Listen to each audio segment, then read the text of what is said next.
All right, I hope we're back. Mid-sentence power surge.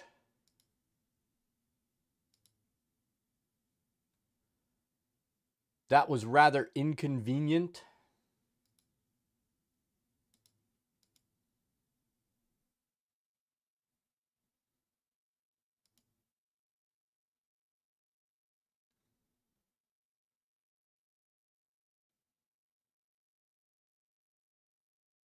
Looks like we are back up.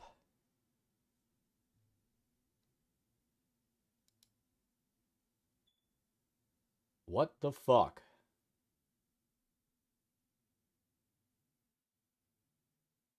So it looks like just mid conversation with Aster, my stupid.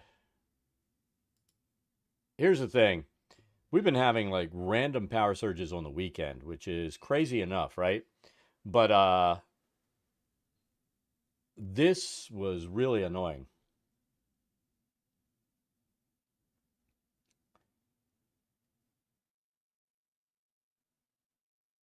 So it looks like the stream is picking up like nothing happened here. Ah. And then when it's funny, the power just surged. It was like off and on. And when it came back on, every light on the house comes on because they're all Philips Hue lights all set up so that Google will turn them on, off, all that kind of stuff. And so I had to wait until I could turn everything off and get everything set up again. Totally stupid.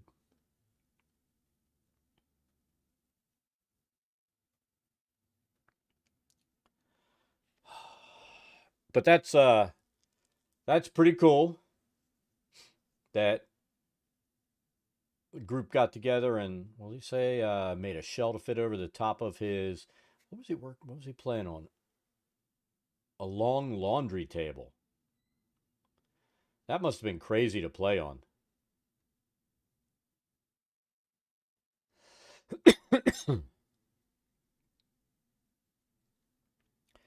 So yeah, power surges. They're the best.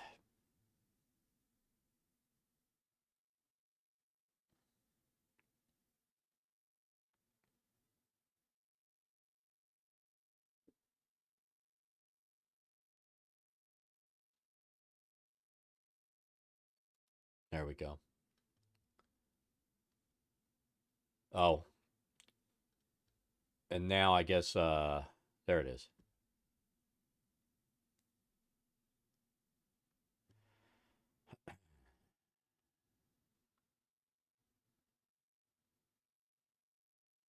So this one is another empty frame room.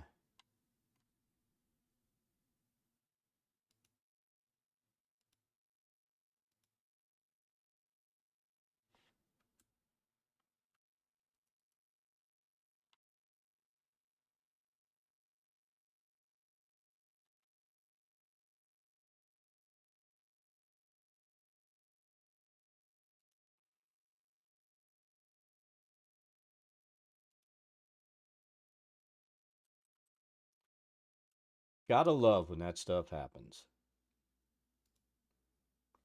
And I don't even think it's that hot out today. I might be wrong. Let's ask Google. Hey Google, what's the temperature? The current temperature in Frisco is 93 degrees. Yeah, it's fairly warm.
Tell you what, I was a little upset. Apparently, I missed a Kickstarter for another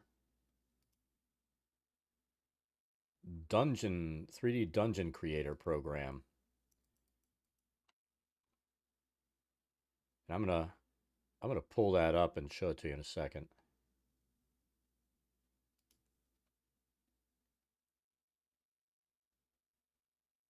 I was kind of like, man.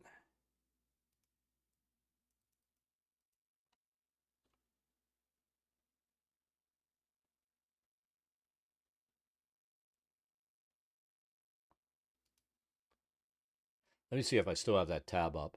Because that thing looked really cool. Dungeon Alchemist. I don't know if any of you got in on that, but Dungeon Alchemist looks pretty cool. It's not like Tailspire where you're creating it, putting parts together. It's procedurally generated, it looks like. So Ever felt uninspired, technically challenged, or just bored when creating your game maps? Yeah, we know the feeling.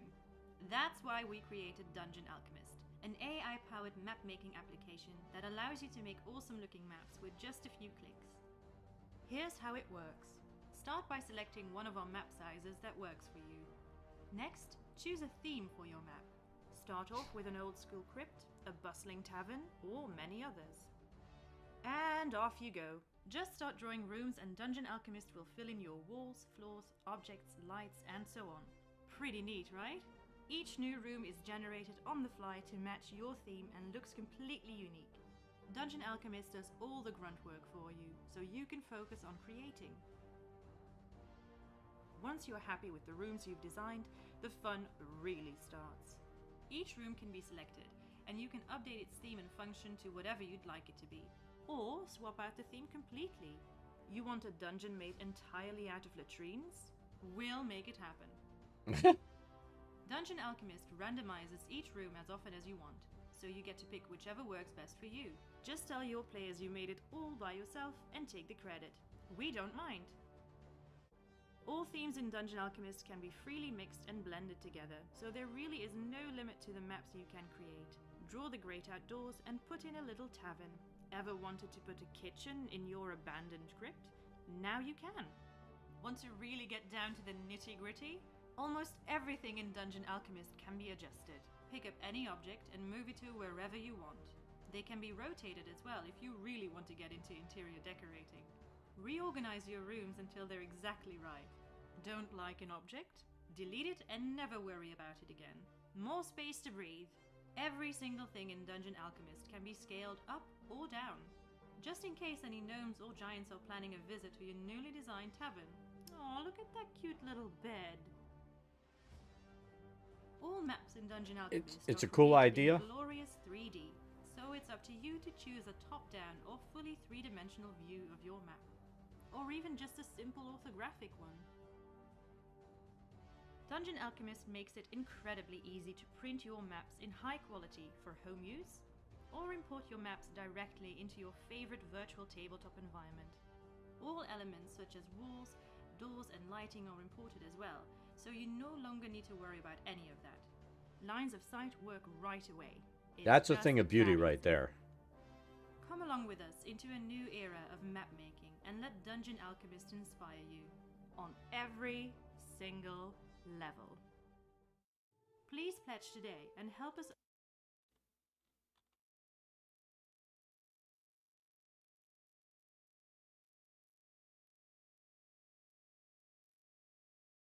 You'll end you. But I saw this Dungeon Alchemist thing and I was like, damn it.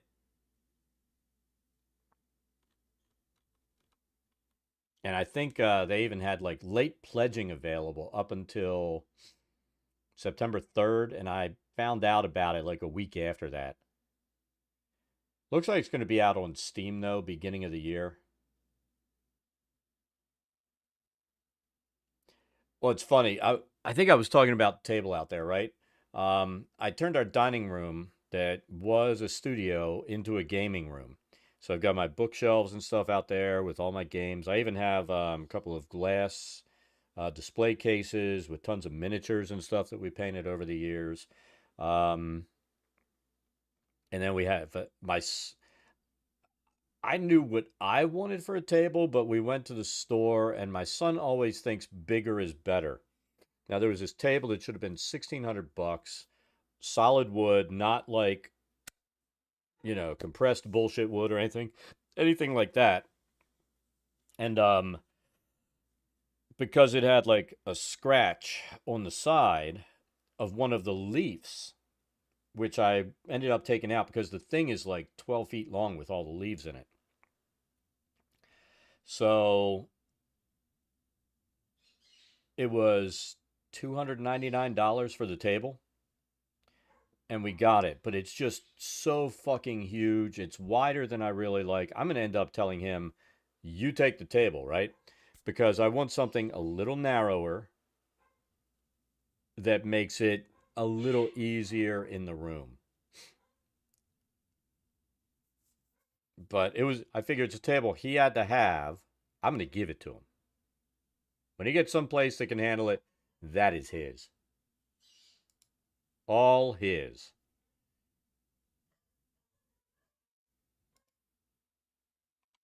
Oh, look, it held on. Held on to those assets. We're good.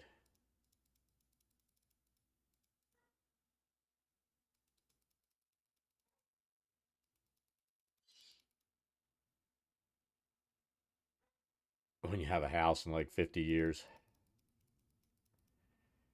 Housing is crazy now. I guess unless you move to some state where housing is not absolutely insane.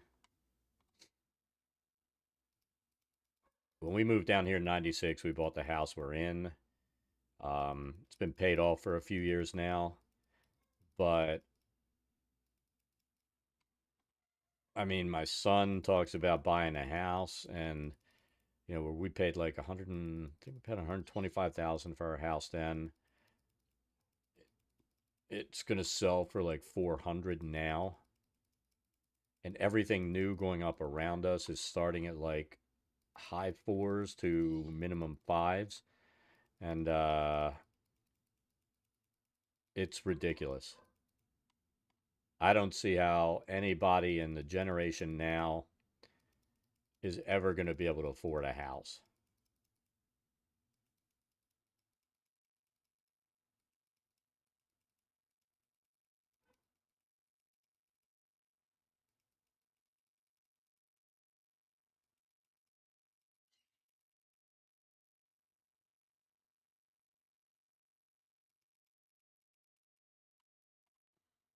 So I grew up in Maryland,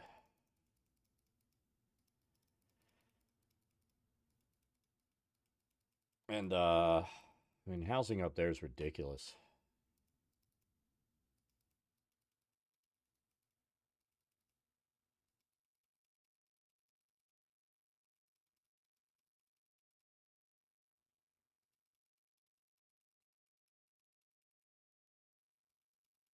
We almost moved back there for I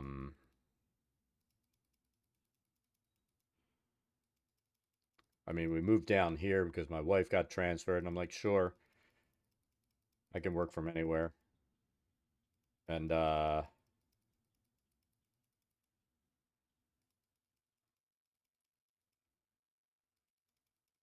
then we almost moved because I was going to open up an office in Columbia. And, oh my God, the housing was crazy.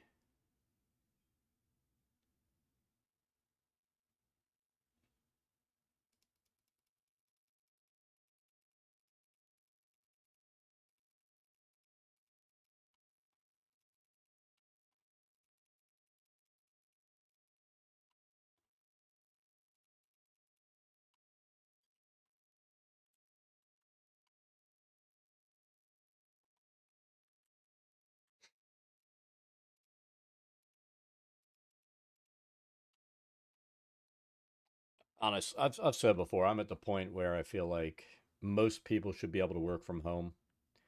it should just really become the norm. It shouldn't be that you need to go in and sit in a cubicle to work on all these spreadsheets and shit that you can do at home. It's a lot of times I think it's because bosses are assholes and they need to feel that control over their employees.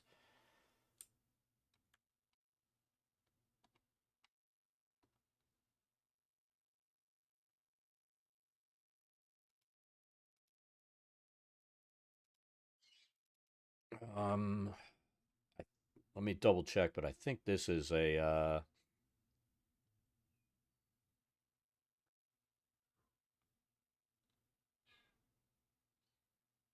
an altar. Yep, it is.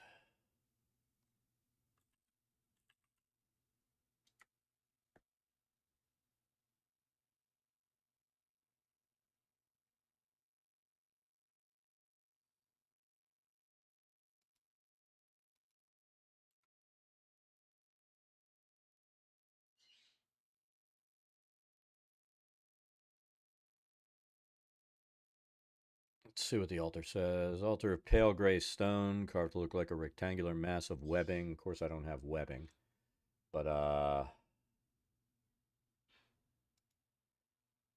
let's bump this up and see what we can do to make it look kind of like that.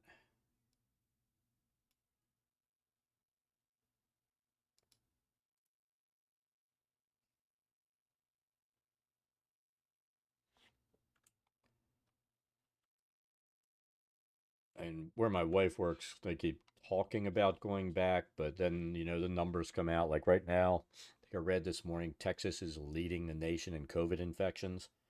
So they're probably going to see those and be like, not right now. That's probably a bad idea.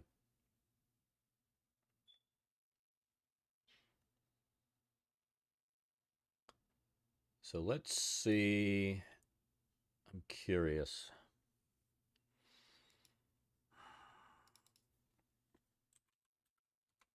It would be nice if we could tone down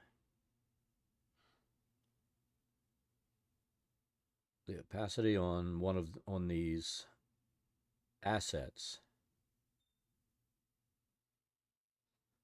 You know what I mean?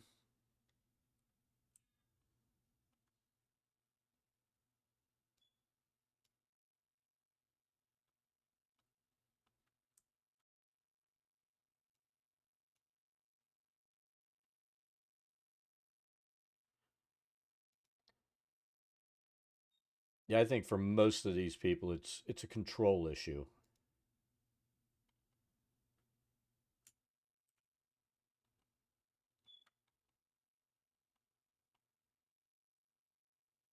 Because it's pretty much been demonstrated that people can be, and a lot of it is because they just become total workaholics at home. Let's face it. But people can be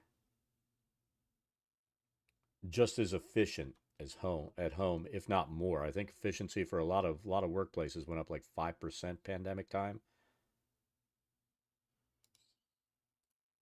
I think that's all I'm going to do there. I don't want to overdo it.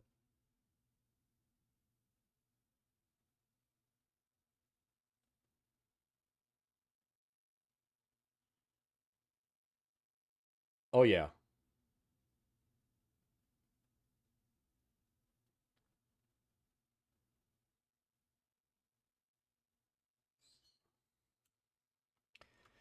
my response to people that start that shit is, if you are not an MD who specializes in infectious disease, immunology, virology, or a PhD that does research in those things, your opinion doesn't mean shit.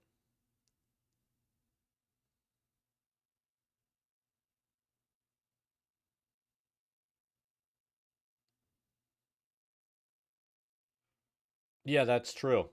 I mean, it should be. I mean, they're bosses that. I mean, that's what bosses do. They delegate, and then sometimes they do reports and stuff and turn it in. I have plenty of responses for people. But I'm at the point where I'm better off not even arguing with people because I don't feel like getting in an actual fight. You know what I mean?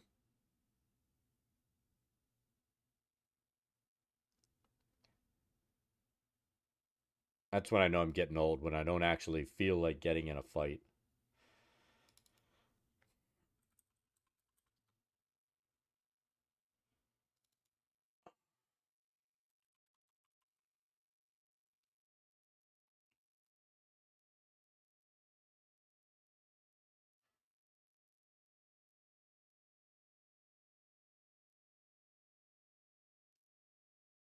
What terrain tool? The pattern shape tool?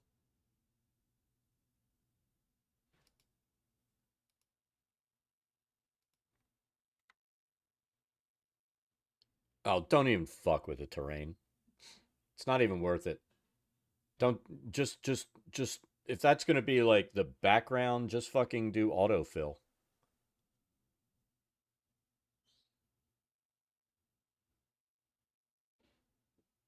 And then use your pattern tools to create the other stuff that you want.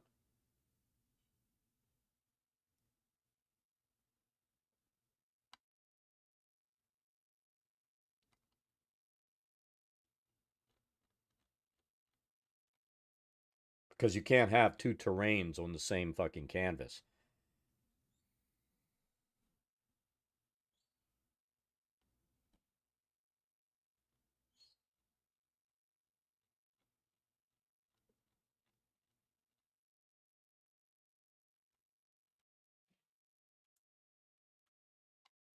At least I'm pretty sure you can't. Let's double check. I'll end up autofilling back in, but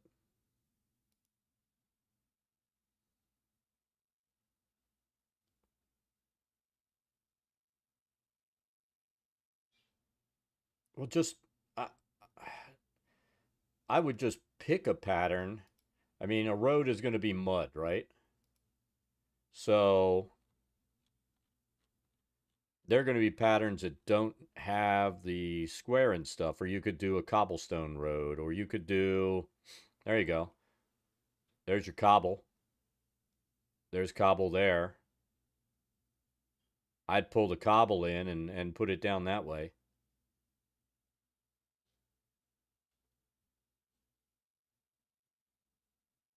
Or look at that. You could do like the overlay on top of your pattern. I've done that before too, where put that down and that gives you the overlay on that.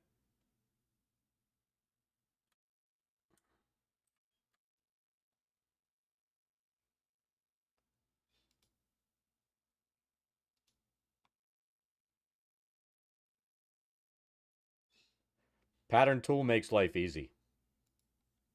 Again, the easy button.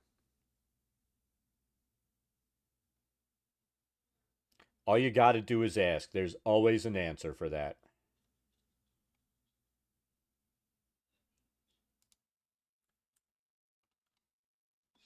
So I'm gonna put one of these down and I want to see if these are actually going to work.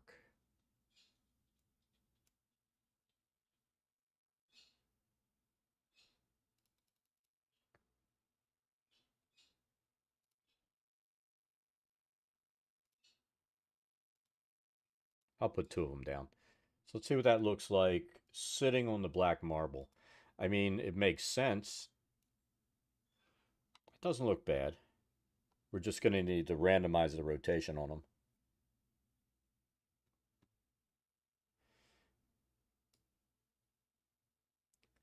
You've seen me use the pattern tool so many times. That's like my modus operandi for most maps.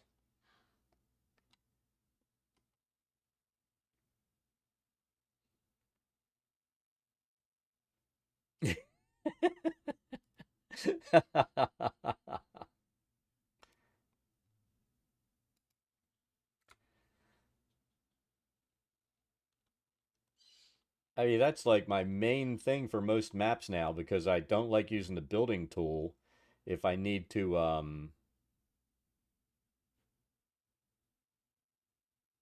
is there much difference? I tell you what, we're going to use both of them. How about that?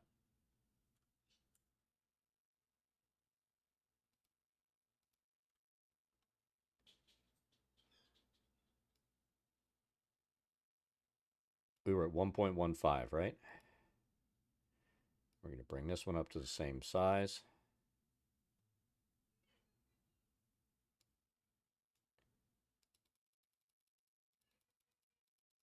We just want these things to flip a little bit and switch between the two. That'll at least make them look different, even though they're not.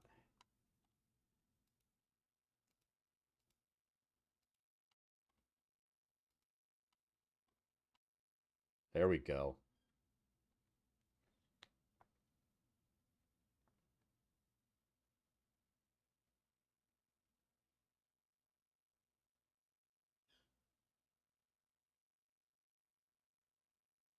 And now they're baked to the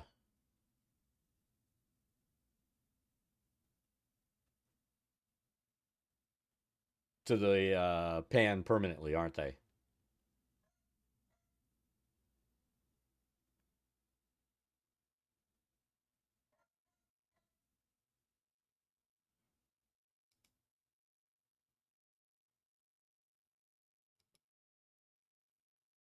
Oh, you forgot to turn the stove off?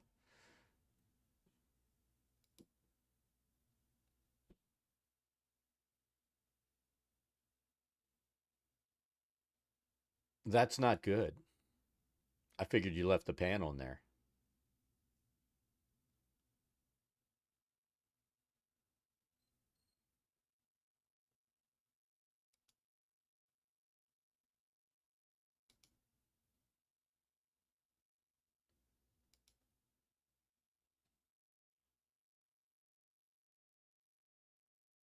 All right, there we go.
Sorry, I had to respond to that.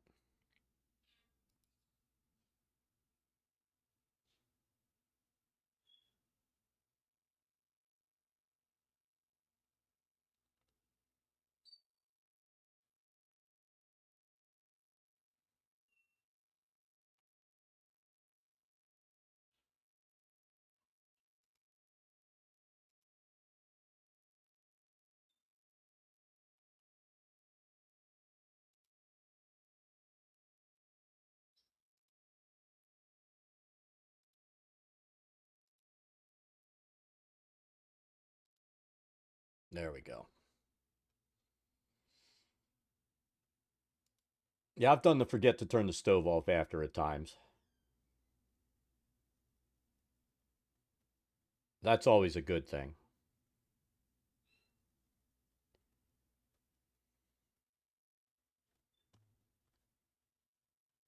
All right, so we've got that. I need to see what these are in 3A. Two 20-foot tall statues of Loth. They're just statues. I don't have statues of Loth. Monstrous form.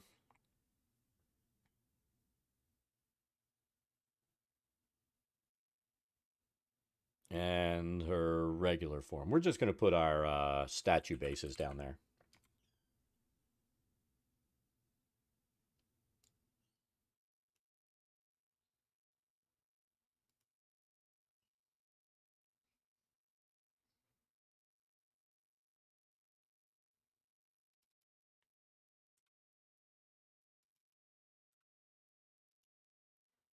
They're still too big. Tell you what, let's do this. And we'll just resize it.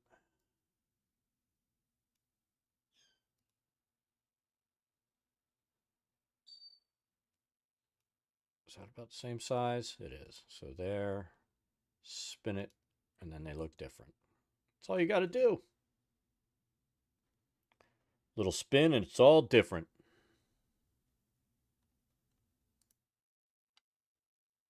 Now we can use our one pre-made that we did, our spider braziers.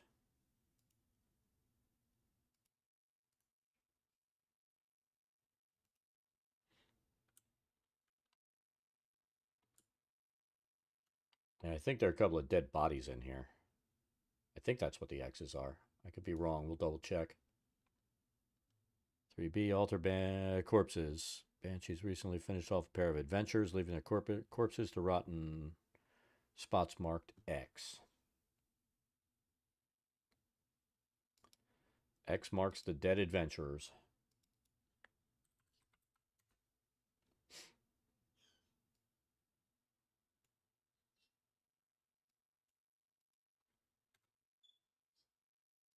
All right, let's try corpse. There we go.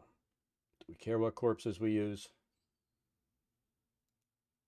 Not really. Let's turn snap off.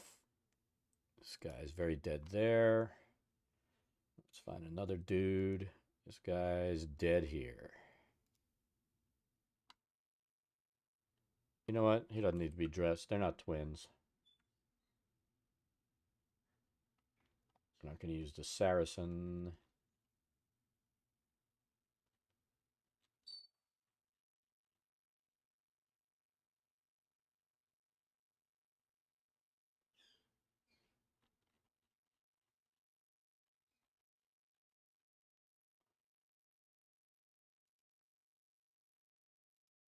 There we go.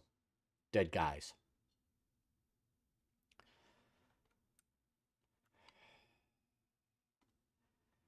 See, these rooms with the junk in it are what takes forever to make. All right, so let's see what's in room area 4. 4A, disembodied voice. 4B, laboratory. All right, bones of unrecognized creatures lie piled in the corners of the room.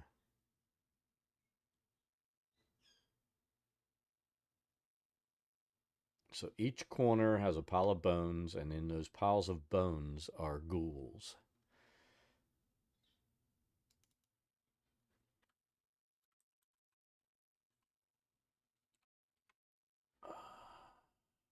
And it says unidentified creatures, so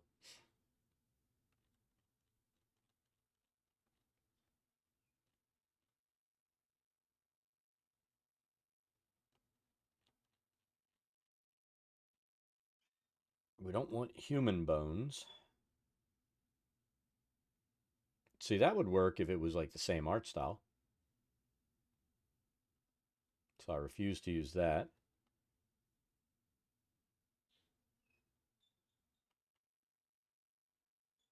Tarrasque skeleton.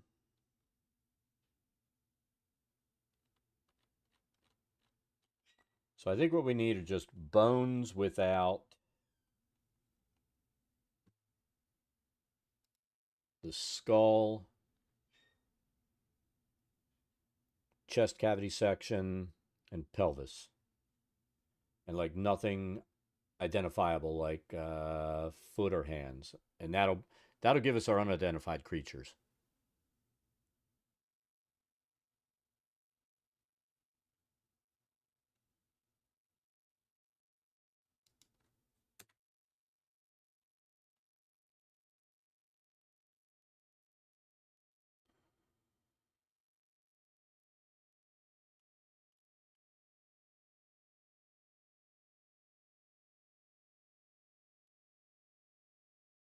I really want bone shards.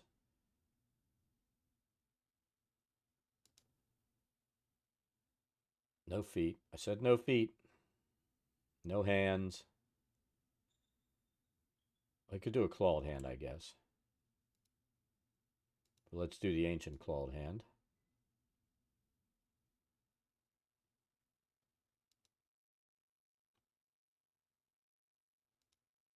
Just some regular bones. There's another broken bone. Broken bone. Random bone. Okay, somebody's an expert in anatomy. They'll notice what they are, but that's fine.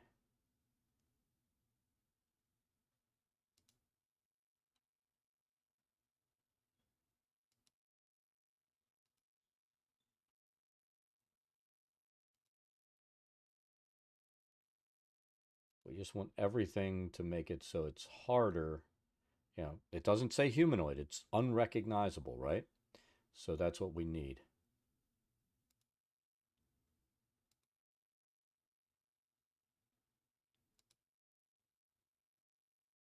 I'm almost ashamed to say I got ultimately lazy. And today it's just going to be like we went to Costco yesterday. Oh my God, it was like Animal House there. It was awful. Um, but got a pre-made lasagna. I would normally just make the homemade sauce, cook it and everything. And I was like, you know what? I feel like being lazy. I guess there's nothing wrong with being lazy once in a while, though. All the cooking I normally do, I can get away with it.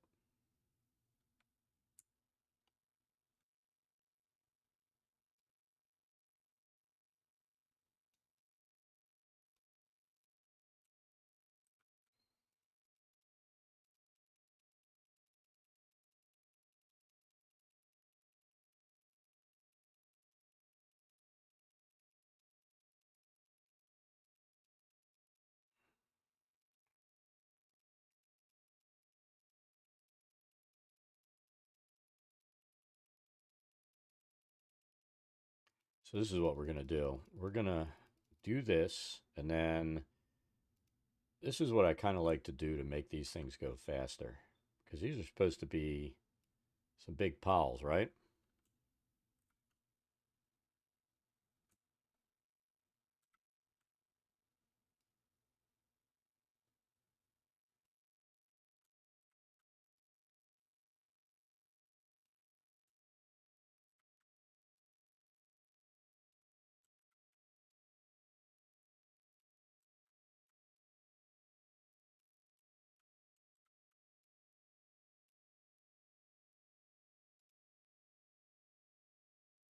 See, that works. And I mean, if we really cared, we could do this too. We could go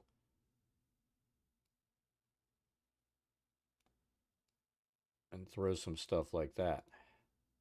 And it'll make it a little more random.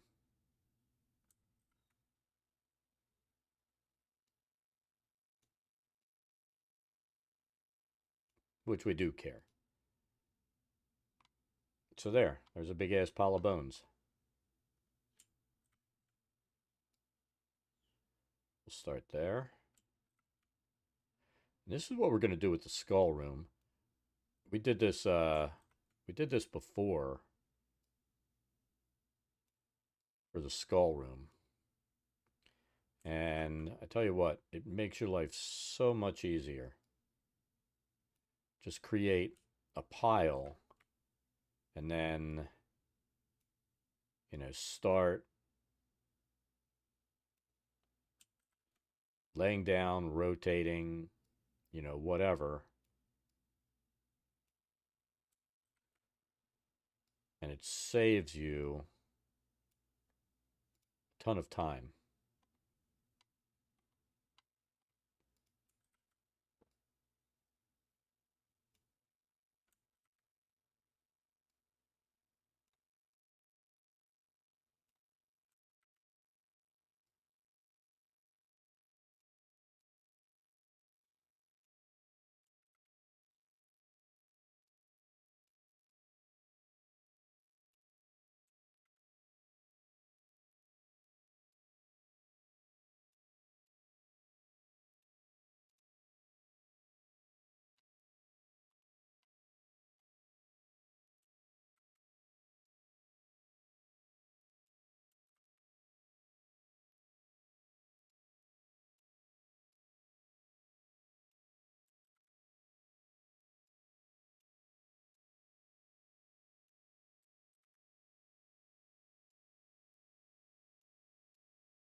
There we go.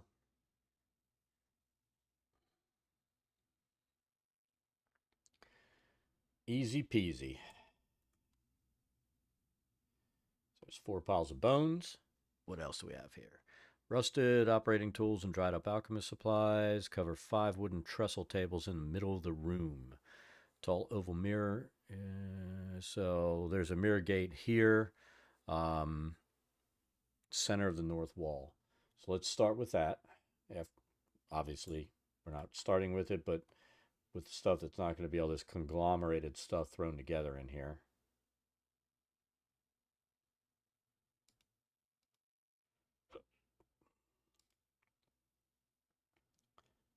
Not what I meant to do.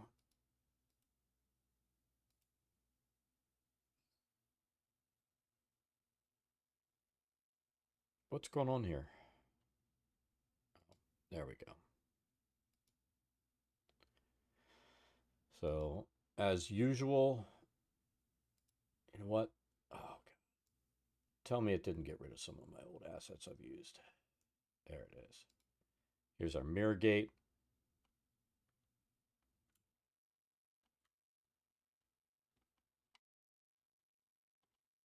That looks like it's centered.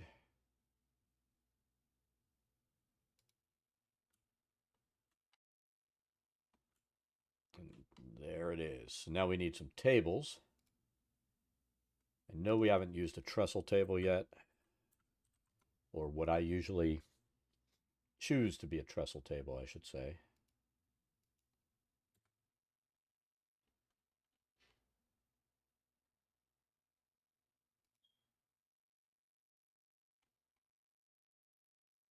Definitely don't need one that big, do we?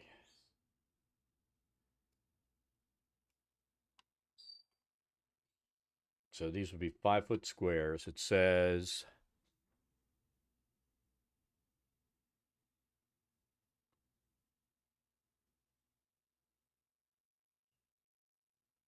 5 wooden trestle tables in the middle of the room.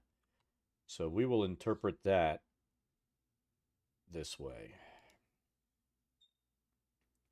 1, 2, 3, 4, 5.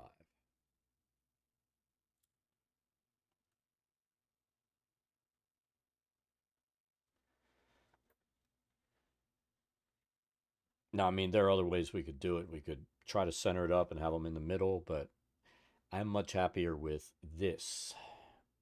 Rusted operating tools, dried up alchemist supplies, cover 5 wooden tables.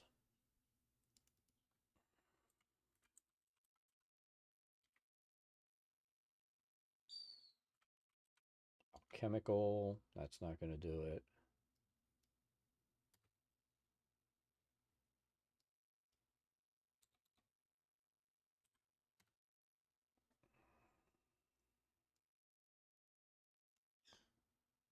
Pretty sure we have.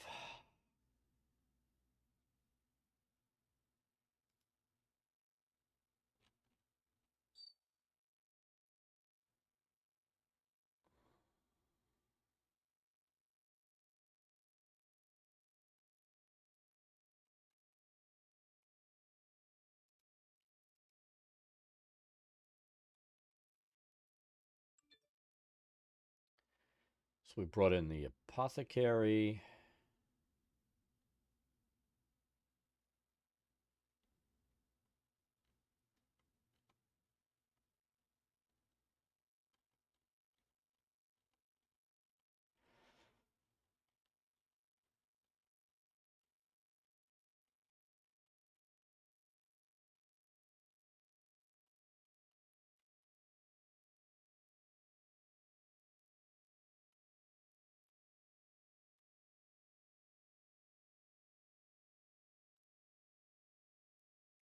And I tell you, Tal, with the oh,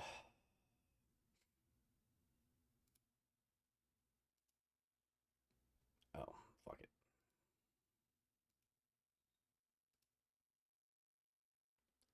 With that pattern shape tool, that's where you want to make sure in your assets you bring in this kind of stuff, the natural patterns, natural terrains, natural tiles.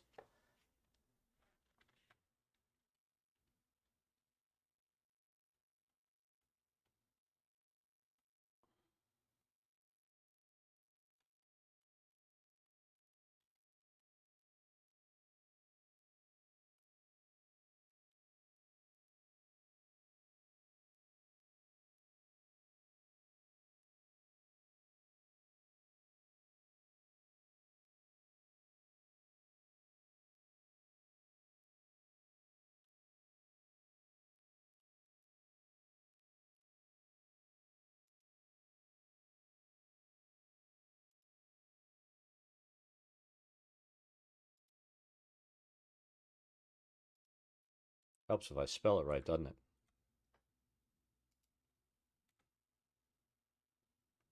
So, alchemy table, that's not going to help.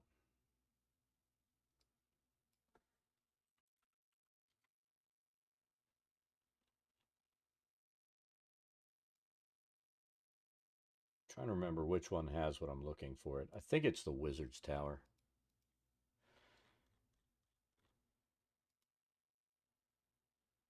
This is what I end up using for my apothecary stuff.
Some of this stuff, it doesn't even matter. Like, that's a leather working tool.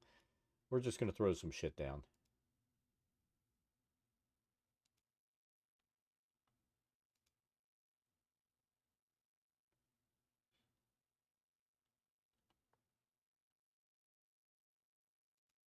Ooh, pincers.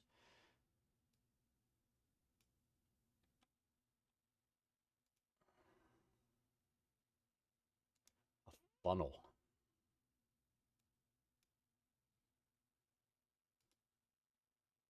Some things are just very exciting.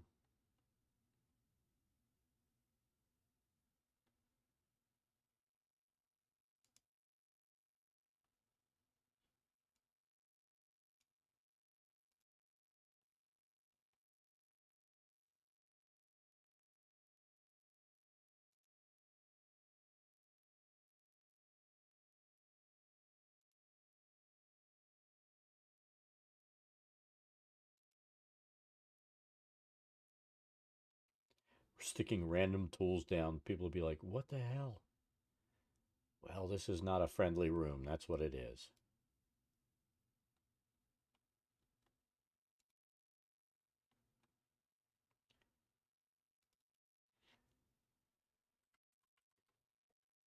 Throw some, we're going to randomize these.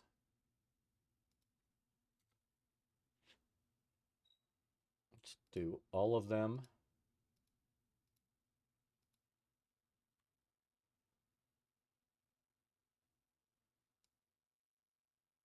Keep them close in size to each other.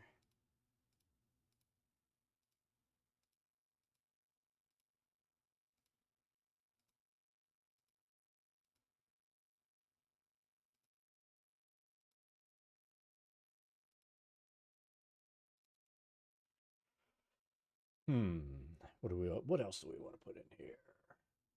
Ooh, reagents.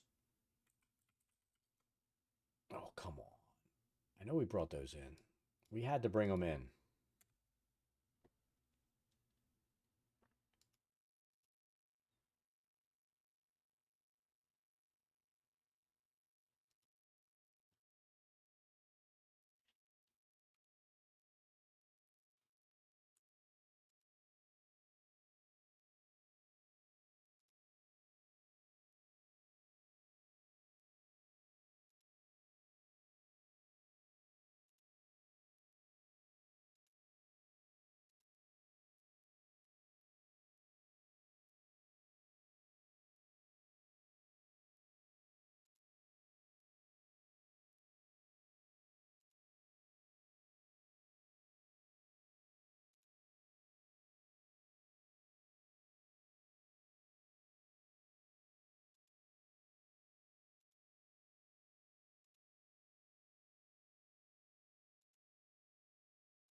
Done.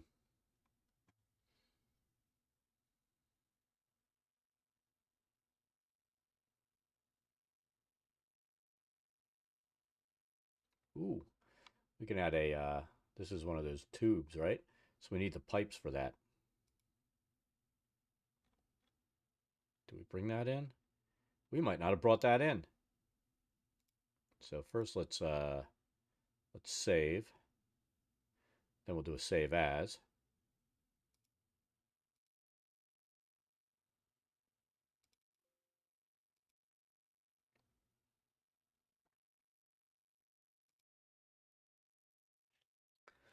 Ooh, where are they?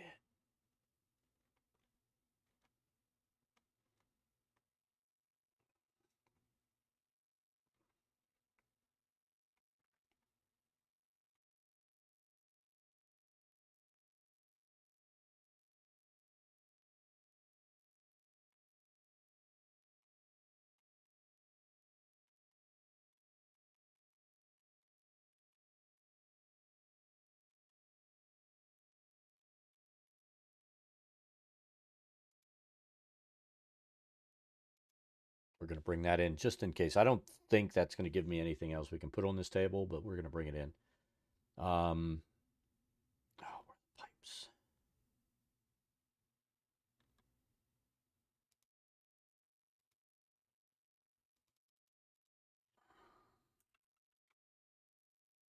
Ooh, we brought them in. We brought the pipes in. Let's do the pipe.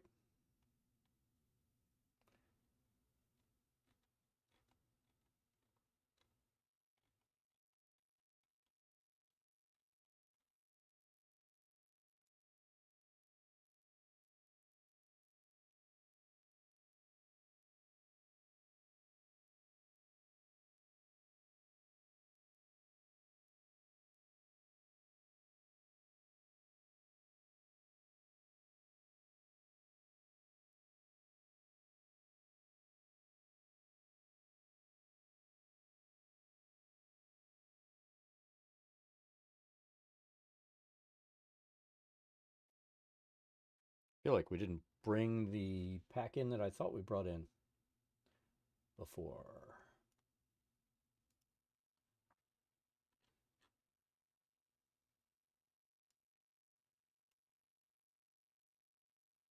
I know it's much more exciting watching us building the 3D maps.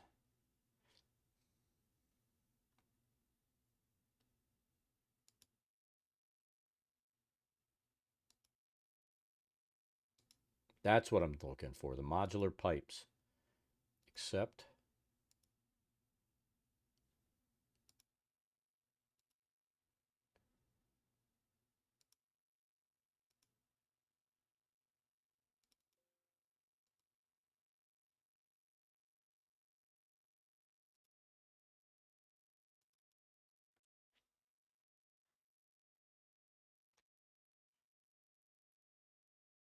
so once this comes in, we'll be able to see if we'll be able to use.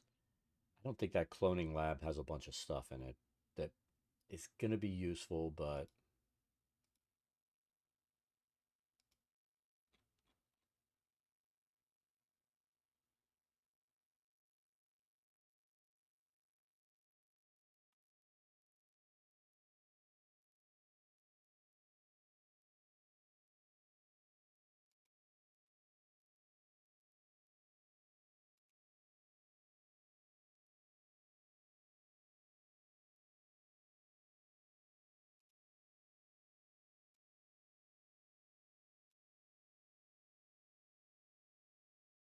so I know it says it goes up into the ceiling, but we're going to do it that way. And then we're going to put this thing down on the floor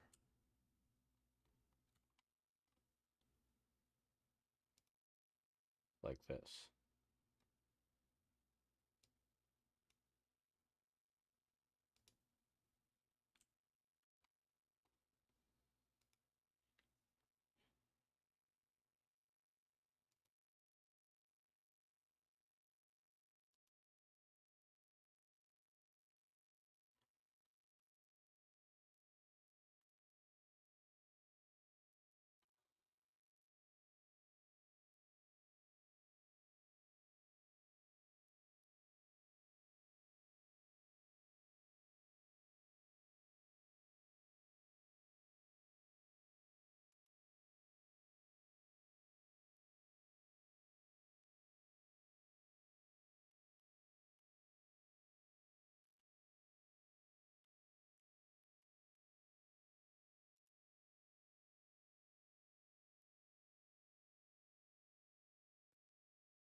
And we brought the cloning lab in, so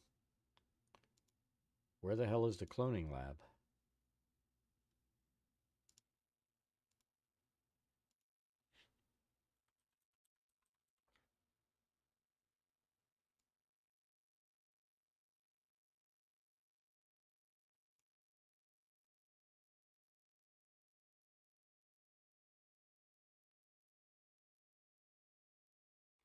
Yeah, it's not helpful. So we'll call that room done.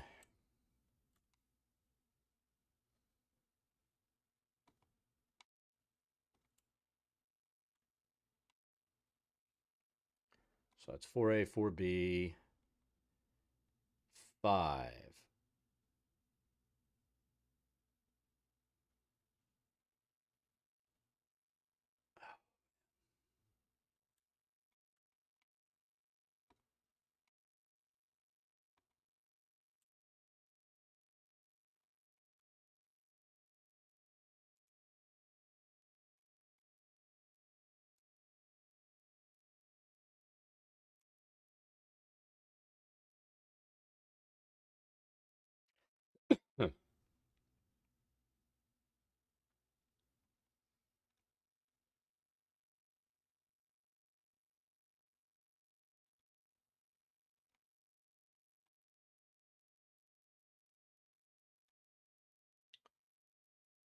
We've used a big ass table in here before. So this has 3 20-foot long tables with a dozen chairs. The tables are 20 feet long and black. So what we really need is just a colorable table.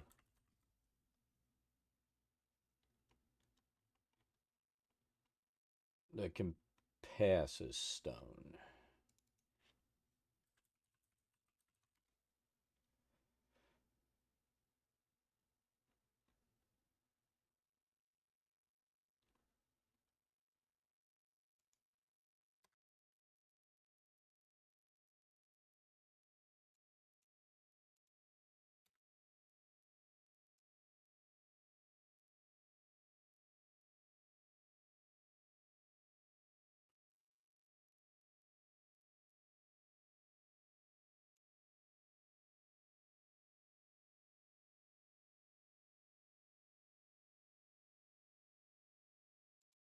Let's see what happens when we turn this black.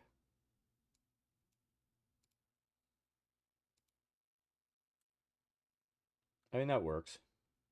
Needs to be 20 feet. So right there, we're at like 22 feet.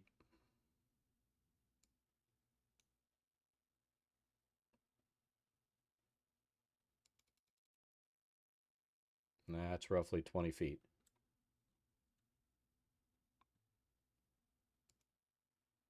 So 3 of them, and it says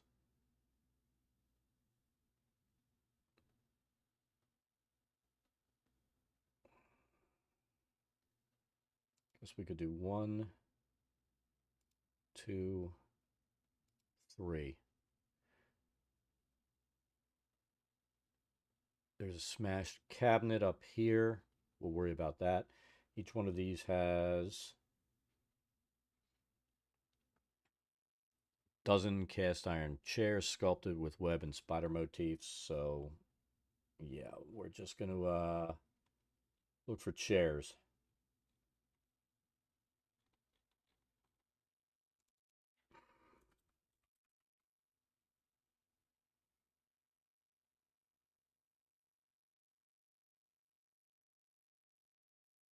Guess we could do these things. We would need what? 3 down a side. So 1, 2. That's not going to fit very well. It's a little wide. Let's take it down to 0.5 and see if that takes care of our problem. So 1, 2, 3, 6. Turn off snap for this one.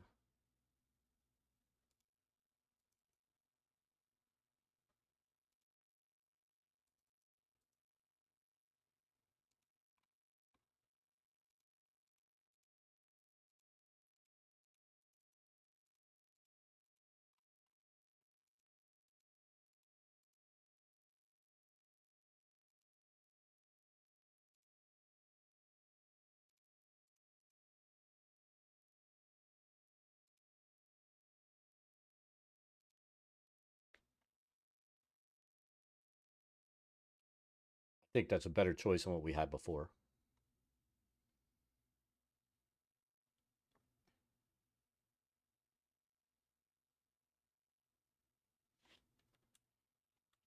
All right, so there are our tables. We need some Pile of wreckage. Fashioned from black wood.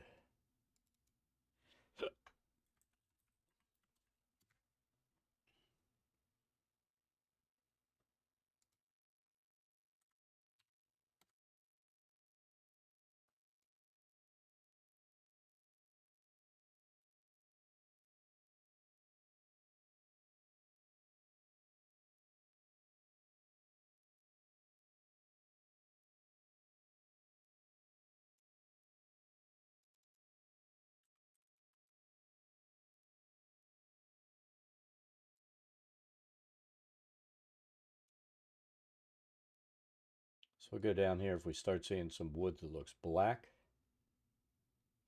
we're going to pull it.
We're going to leave it like that. All right. 5B.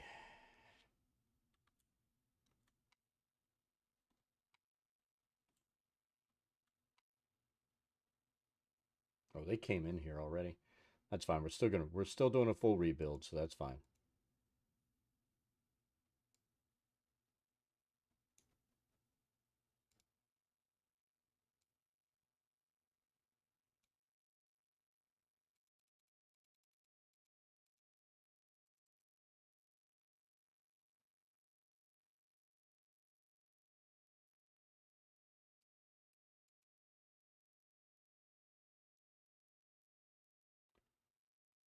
We had a well. Where did we? Too bad it's not like an order of use.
All right, so that's our well.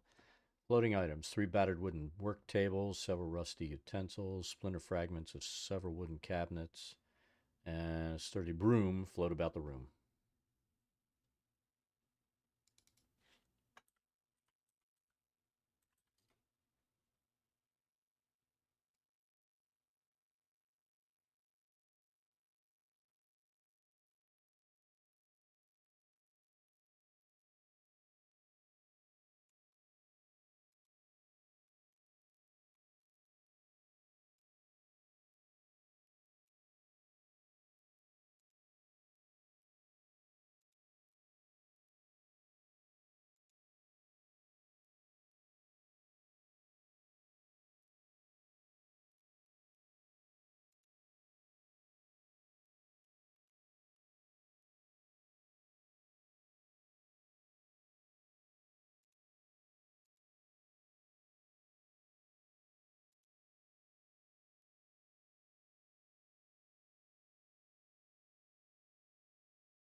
Broom.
That's good. Ooh, we need to wall that. So that goes to extended dungeon.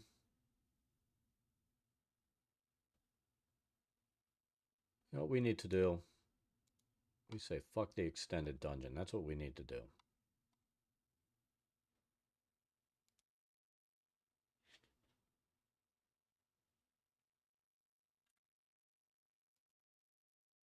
Oh shit. Fuck!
Yeah, when you start editing, if you do what I just did, um, yeah. Even though you're just deleting a point, turns everything to shit.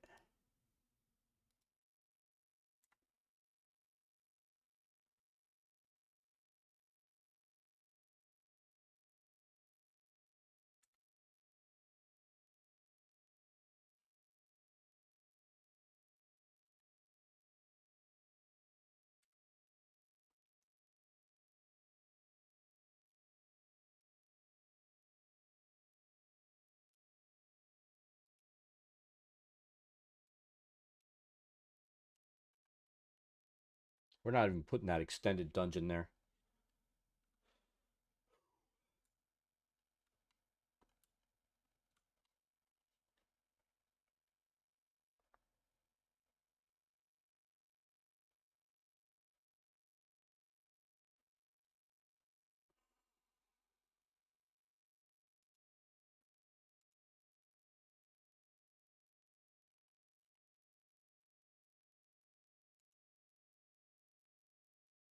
Table.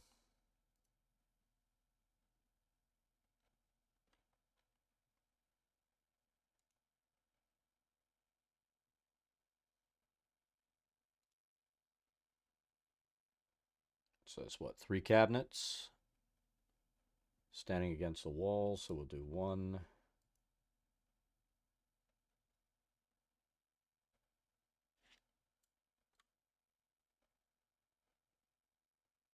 2, and 3.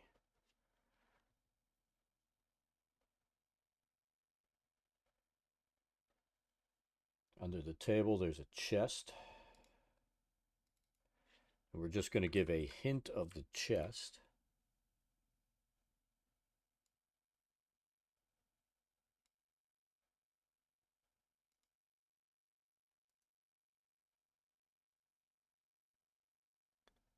Put it underneath. So we'll show like a hint of the chest like here, right?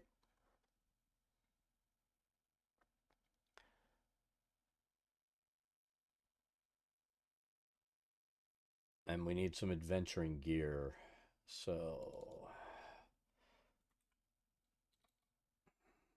rope.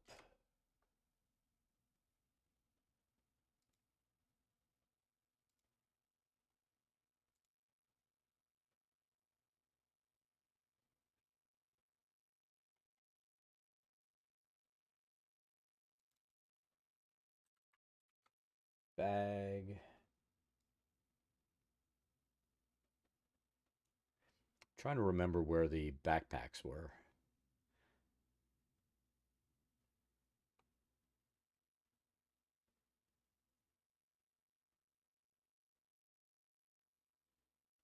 So there should be 2 packs.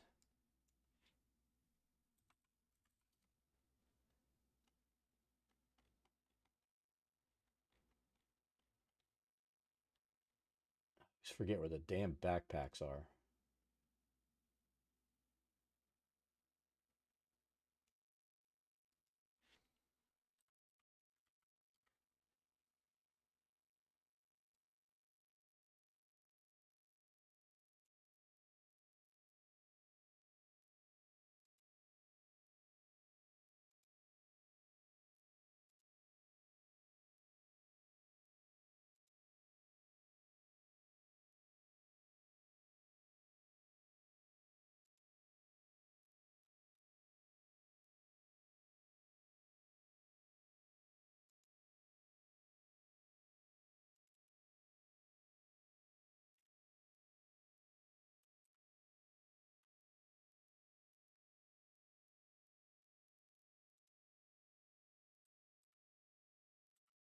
Come on.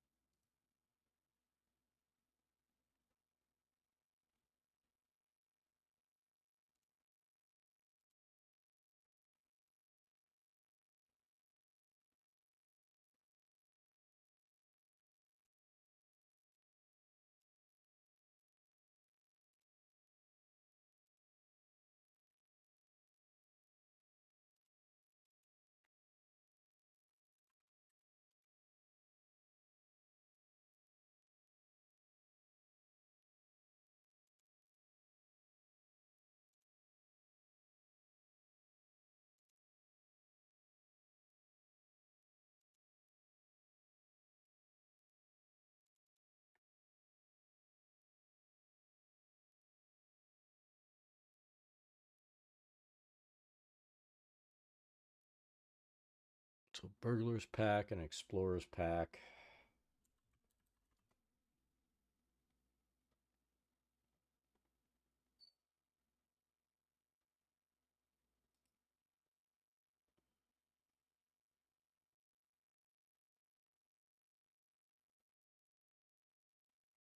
Just need a hammer.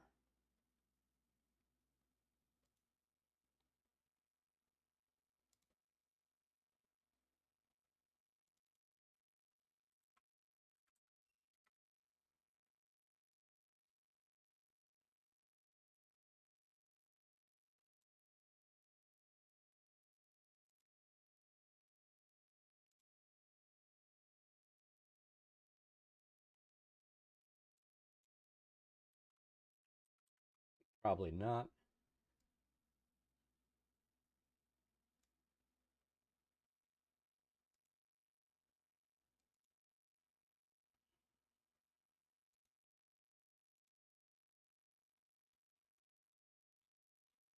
Say that's good enough. All right.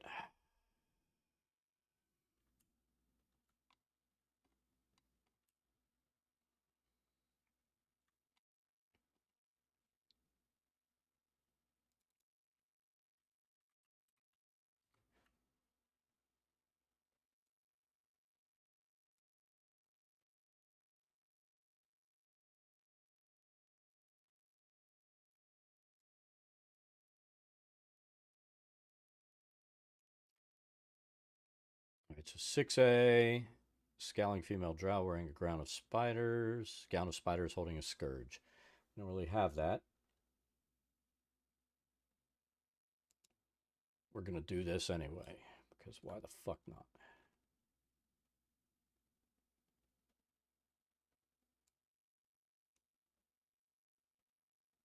So she's on 6A.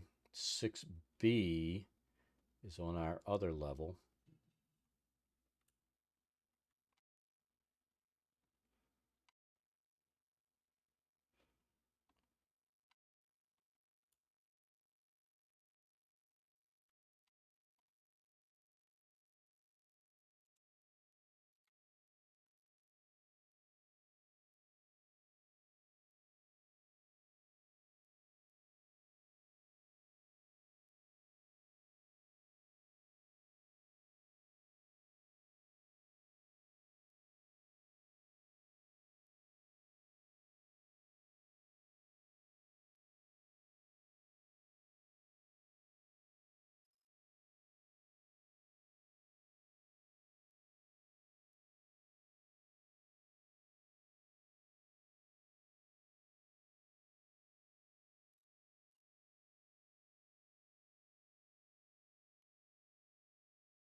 Be the only statues that we've placed in a while.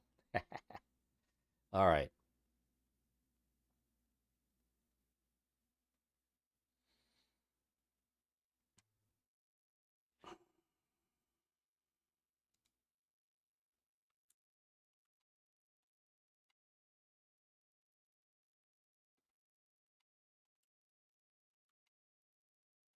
Seven A. This is the cobble skulls.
So we're going to create a roughly square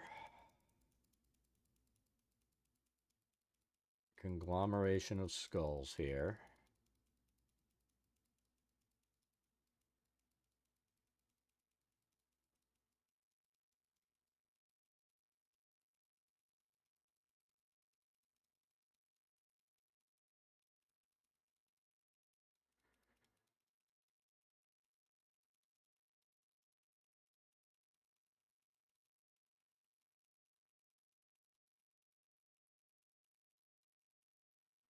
Then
dog pill.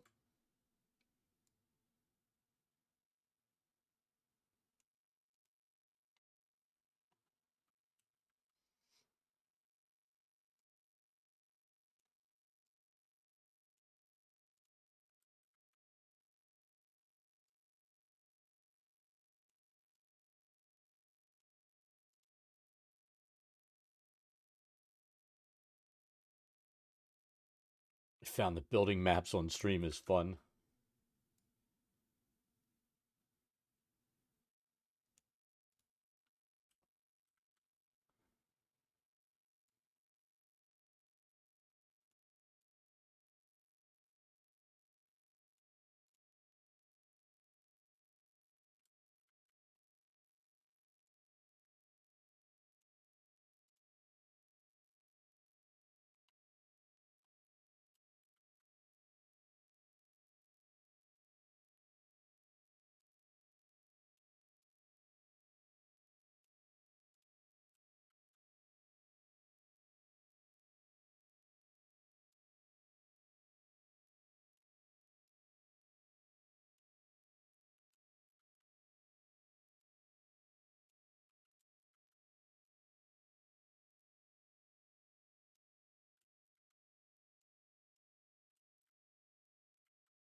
There we go.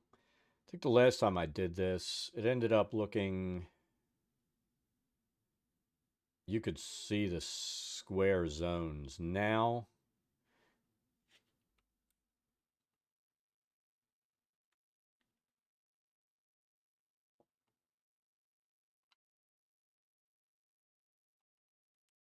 Yeah, but you put enough of them in there, they can still fuck things up. The CR doesn't matter as much as the potential and number. So it's possible your group won't be able to hit them.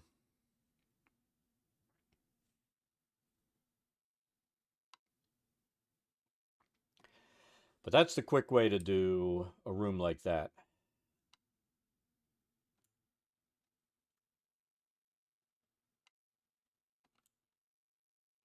Create. I'm going to put another right here. Create something that if you pile them up, it works. It's spin it a little bit, make it look random.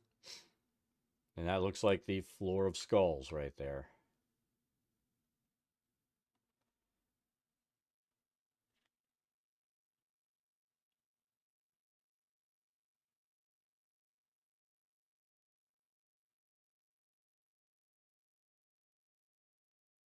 I don't think there would be an easy way to do that in Tailspire. Oh, sorry about that. All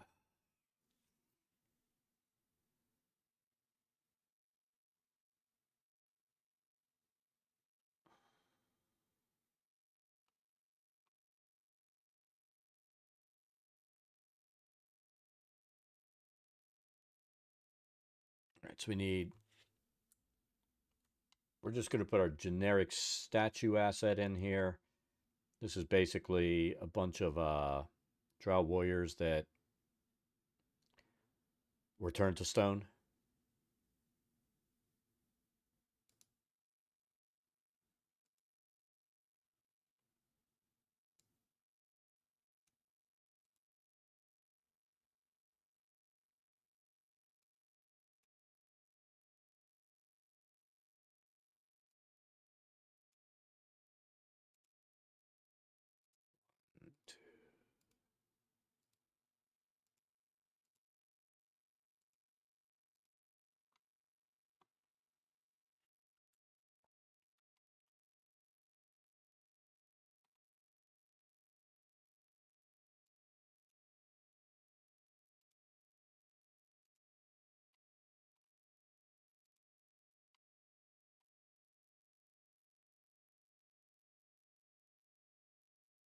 We need some more pillars here.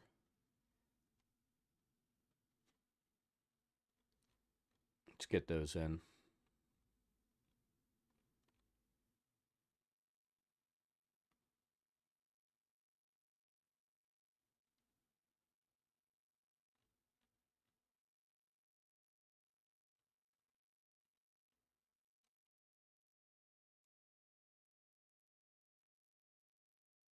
I want to use the same two that we used before.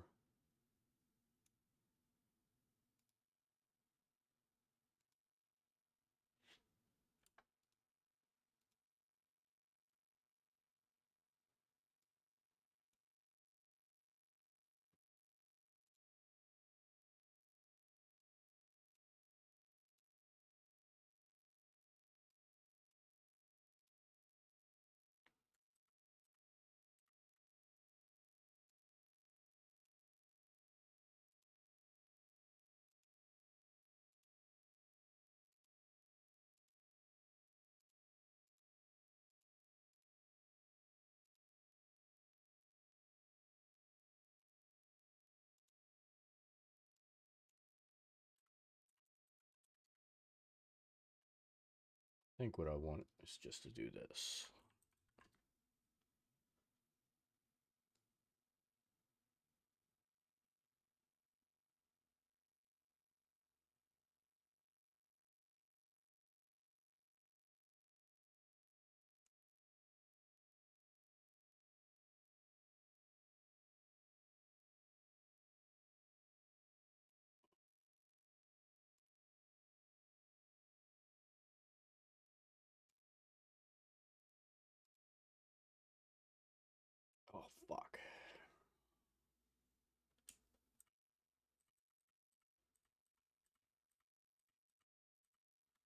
What we didn't do, we didn't block light.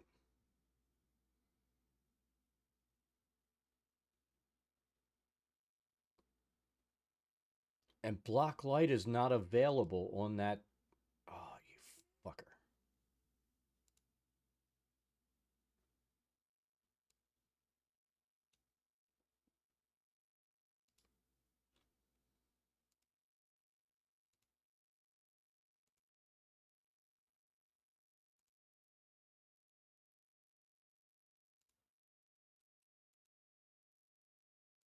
Why is that?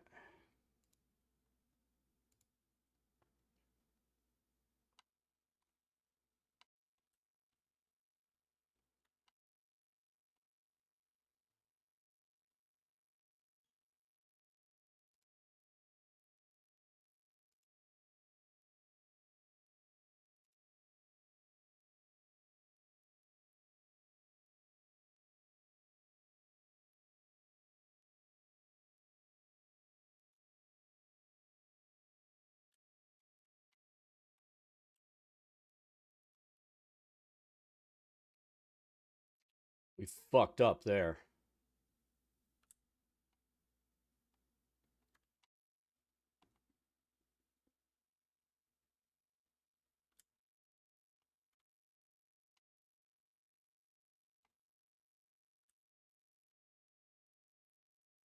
I can deal with the statues blocking light.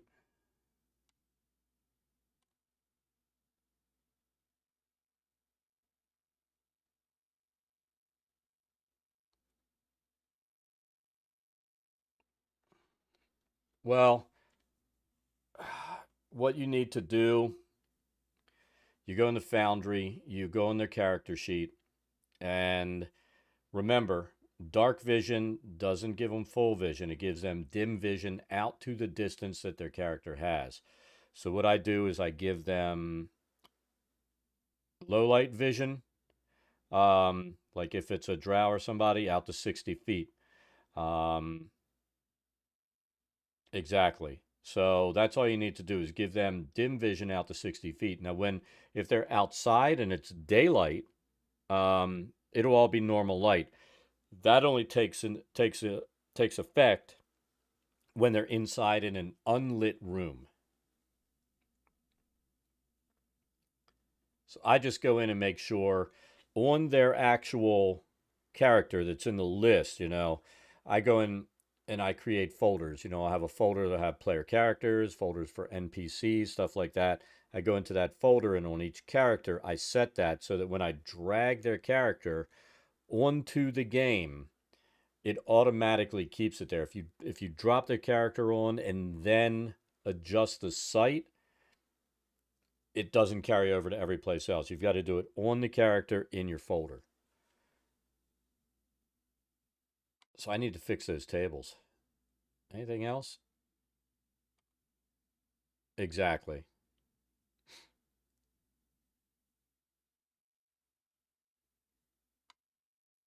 So I need to fix those tables. Fuck.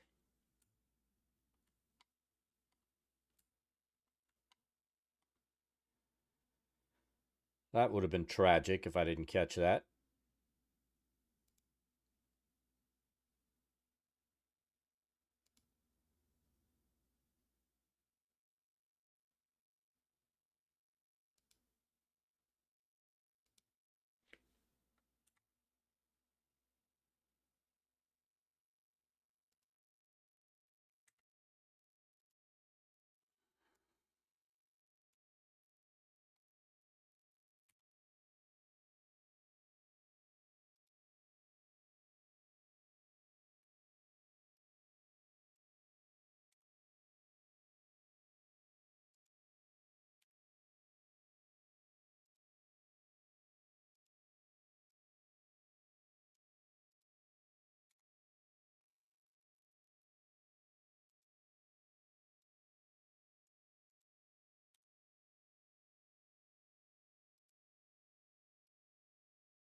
Seriously.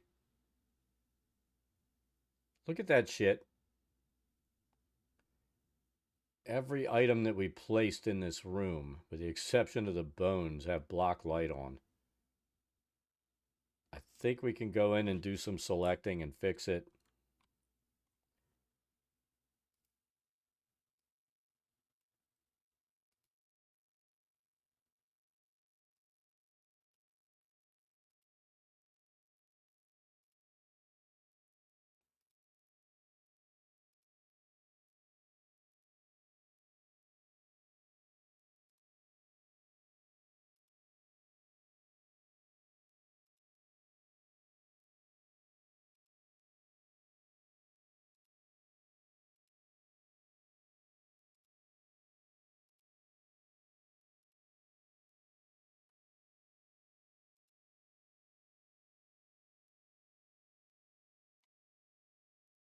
So it's looking like maybe the tools that are blocking light for some reason.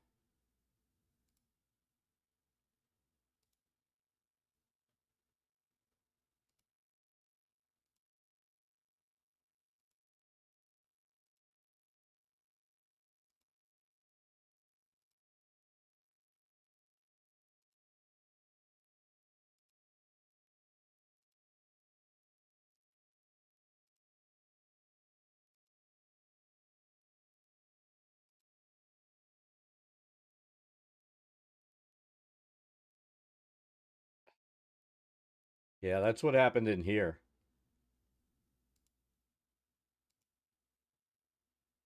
All right, so that all.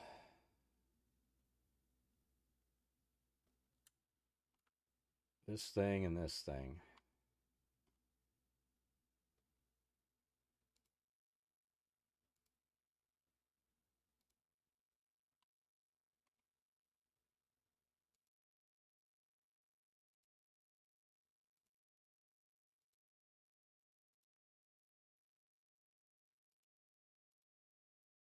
Oh, that thing.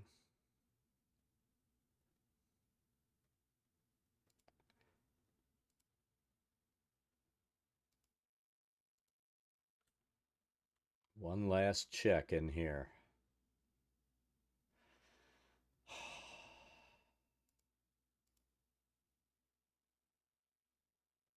All right, that room's clean.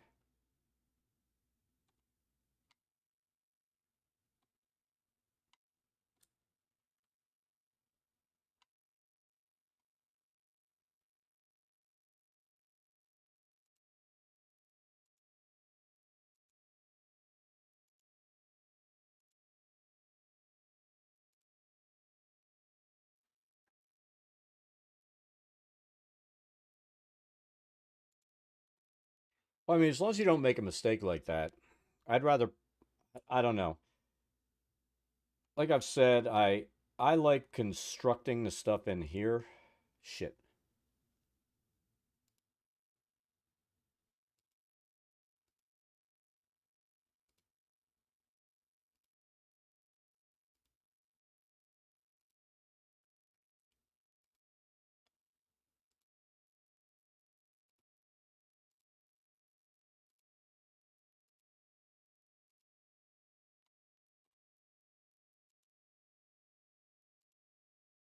If I ever really get into the idea of doing prefabs and stuff, maybe.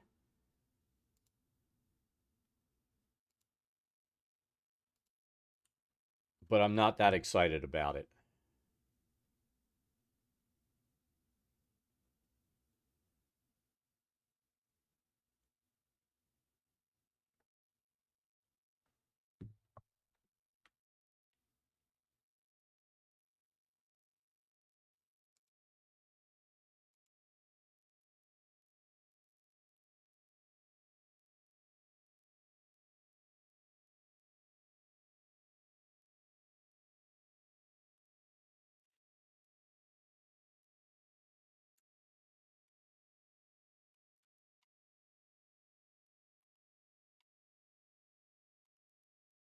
All right, so that's good.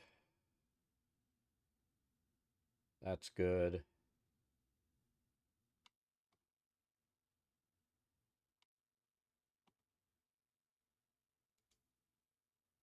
let's set our stairs.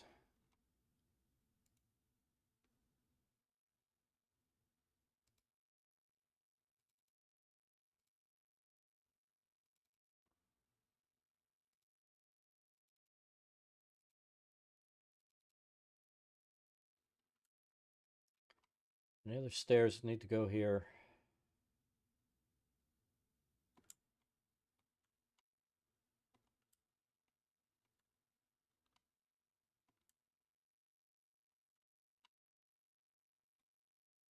I don't think I'm going to worry about the extended dungeon.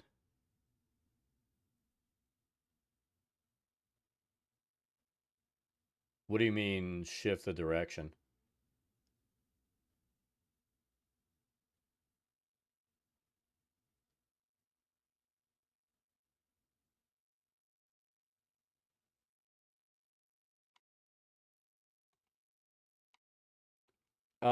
Basically, it's not a hotkey. When you're using a path, like a stair path, if I start this way, the steps go up.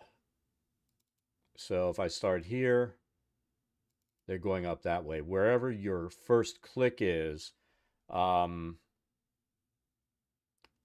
determines the bottom of that path.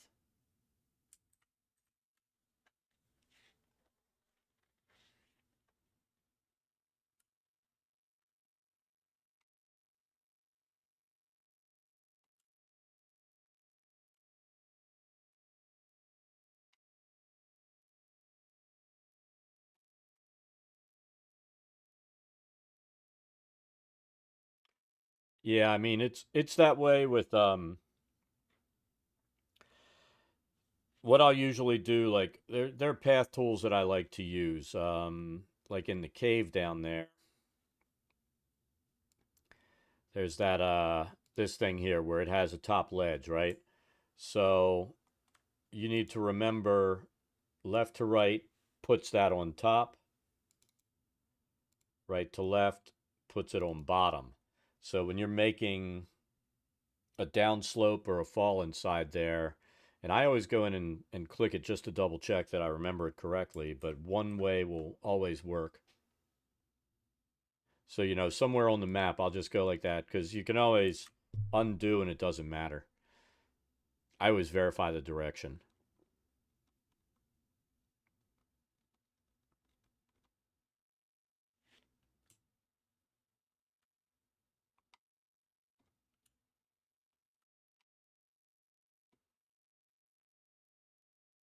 All right, so here we need some stone. I wish I had black rubble stone, but our dreams are not coming true today.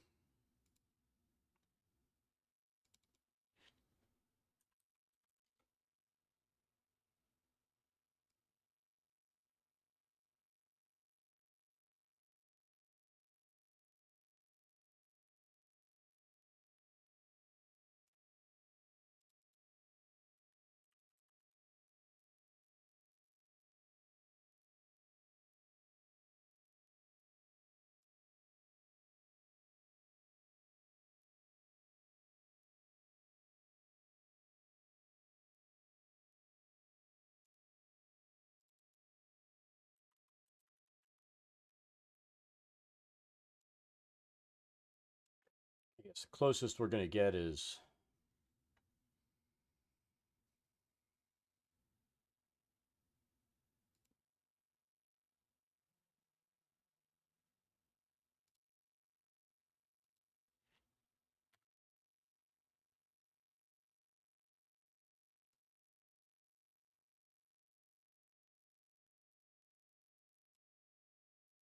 I think what I did the last time was that.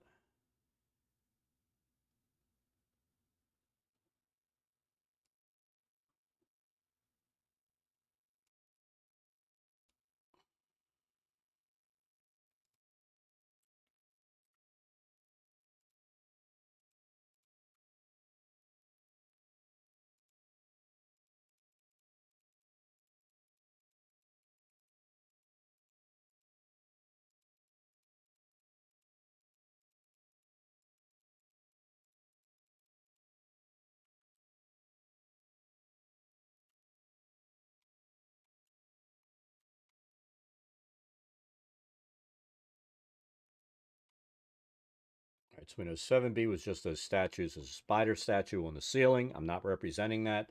That is a use your words thing. 8.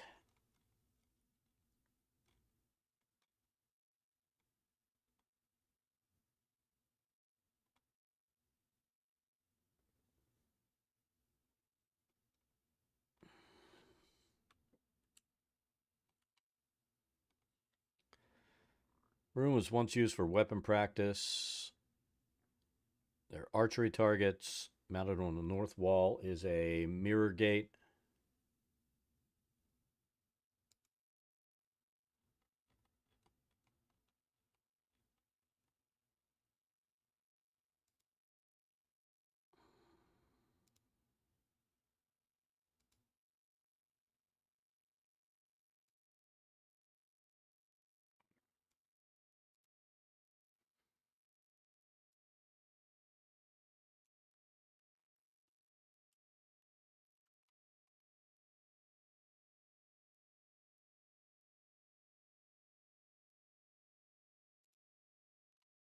There's our gate.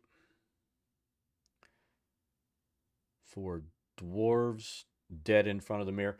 My group came to this and they're like, we're not going near that. I think I've gotten them scared.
There's something nasty in limestone. She knows as a person, but her character is kind of an airhead, so she walked into the room, got clobbered by a water weird.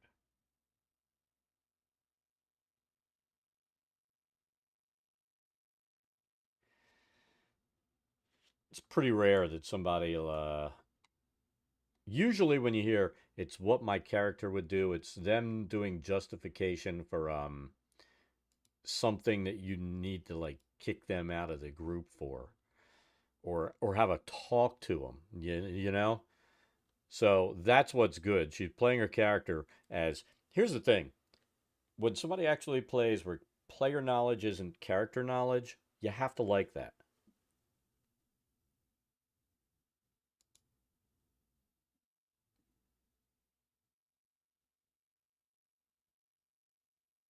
And that's a good player.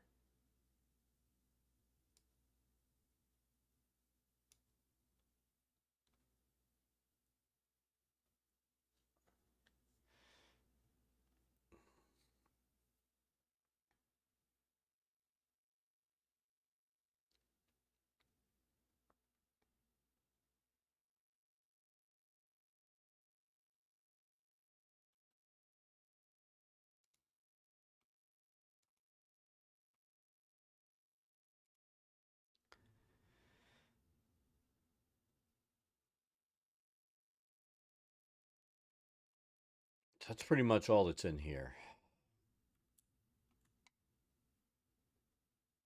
9A.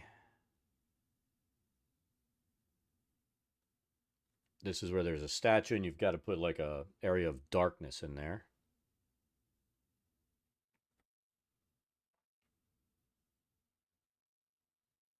Use the wand.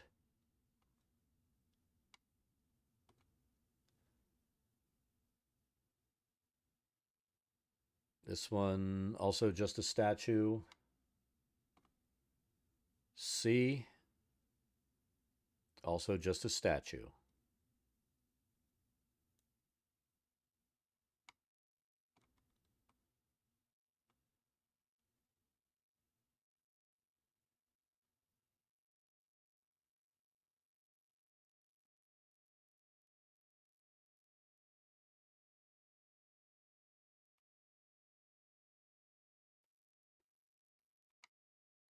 Ten. I like this room.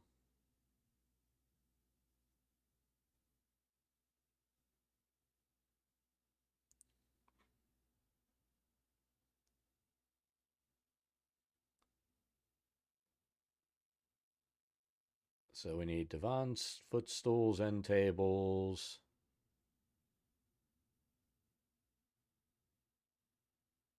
Chairs, some lanterns.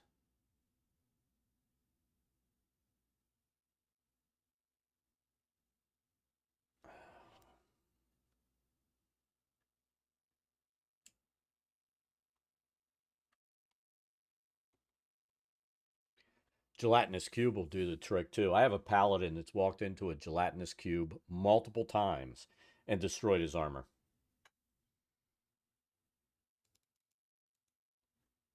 I find that hysterical.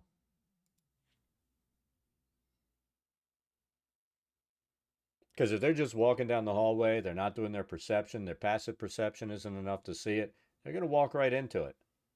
And it is fucking hilarious.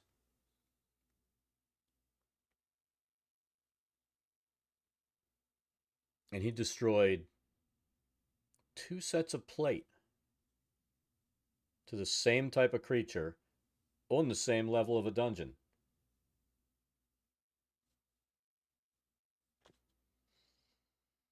There's nothing I can do as a DM about that. Because I don't handhold. Ever.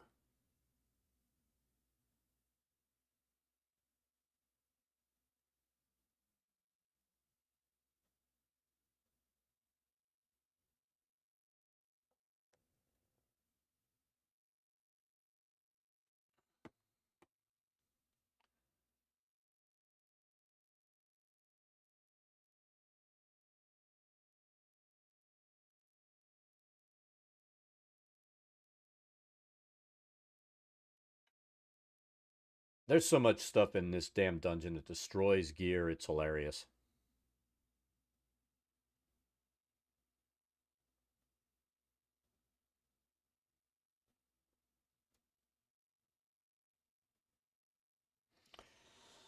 All right.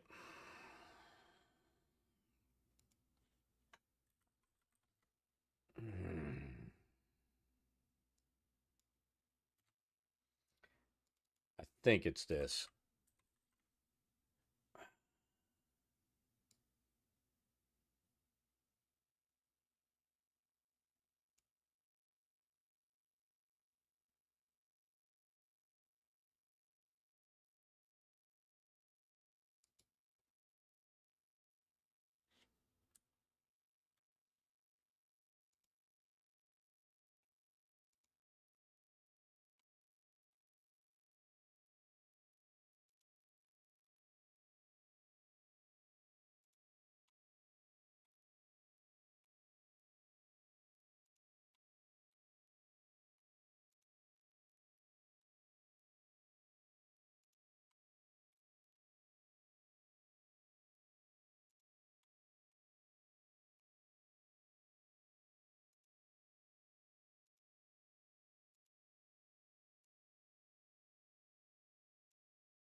Just looking for a small round table.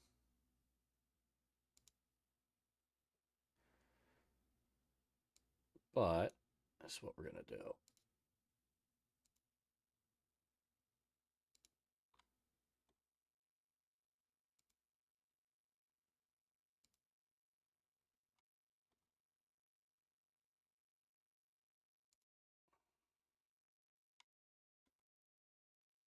No rhyme or reason to the room.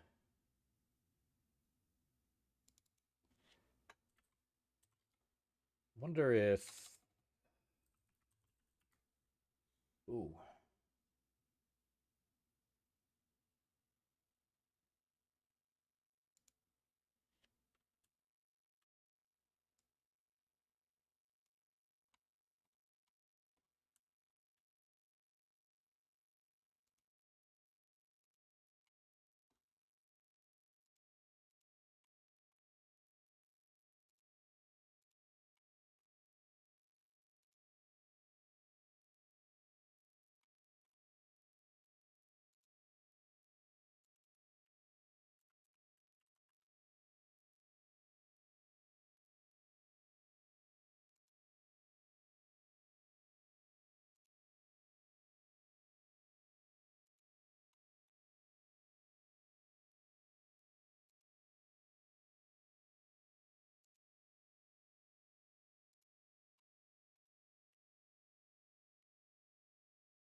Thank God. I just thought, let's look and see if we're blocking light.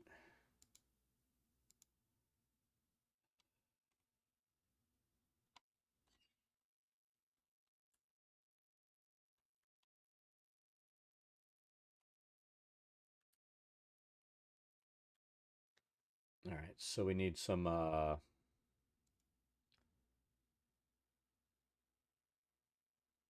think I'm going to hang the lanterns. I don't usually do that, but I'm going to hang the lanterns.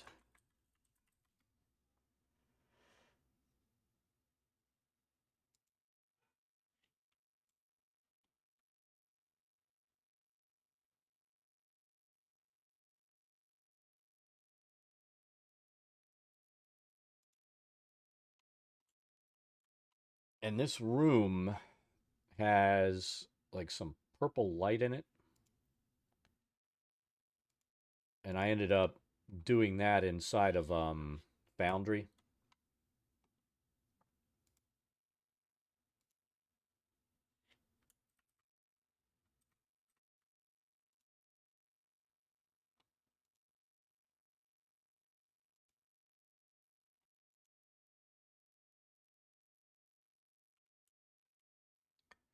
Change it to what?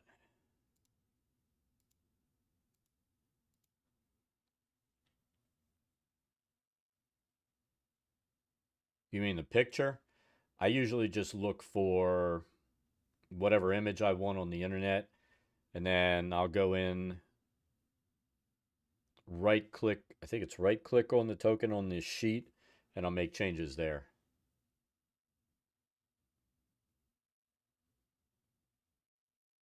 Yeah, I don't think there's any way to do that. Not that I'm aware of.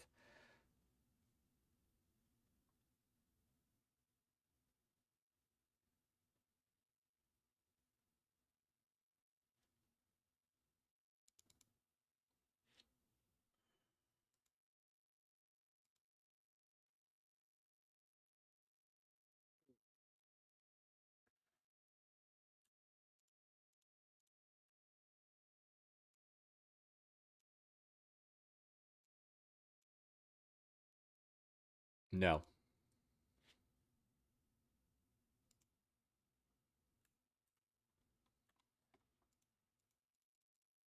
Shit.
Where's my lantern?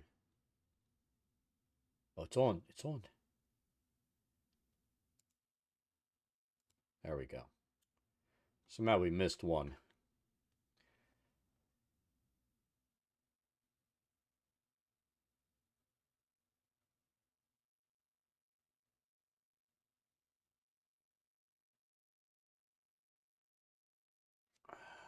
Let's take a look.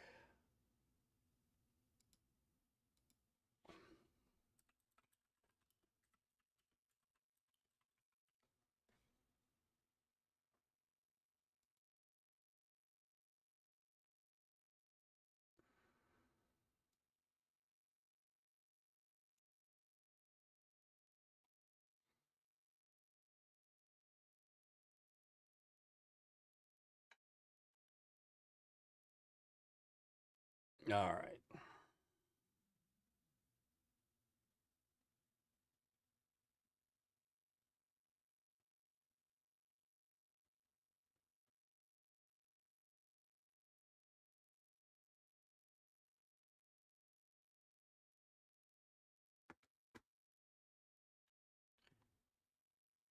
GM screen where we placed a Haywait title.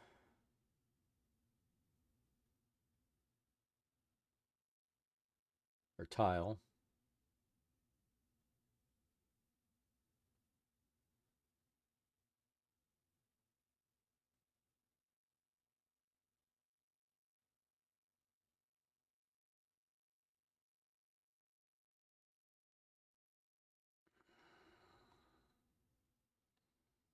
It looks like it would be good for traps.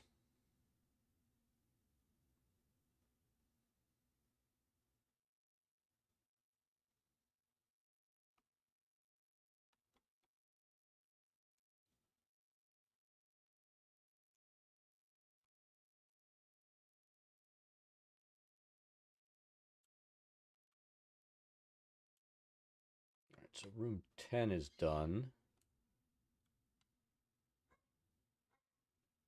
But we're almost done the map. Room 11.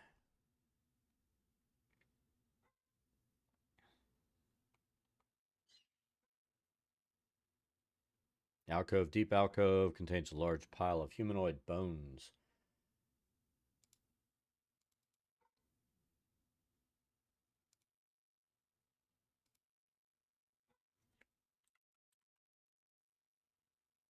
Come on.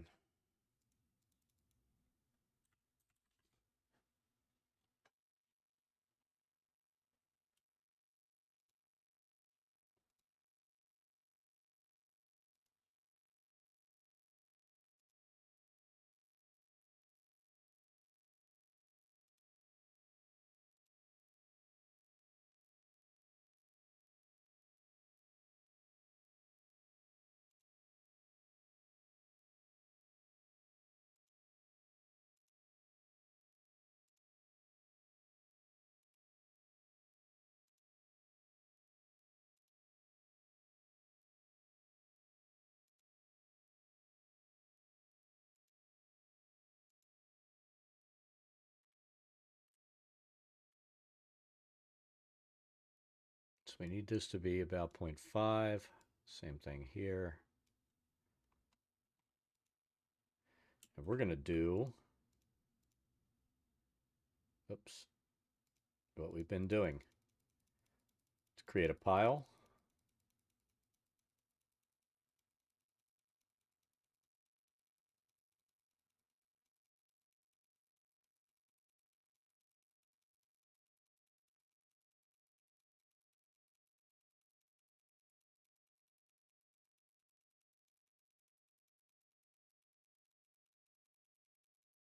And there's a reason we're not throwing the rib cages in. They just kind of fuck things up, in my opinion.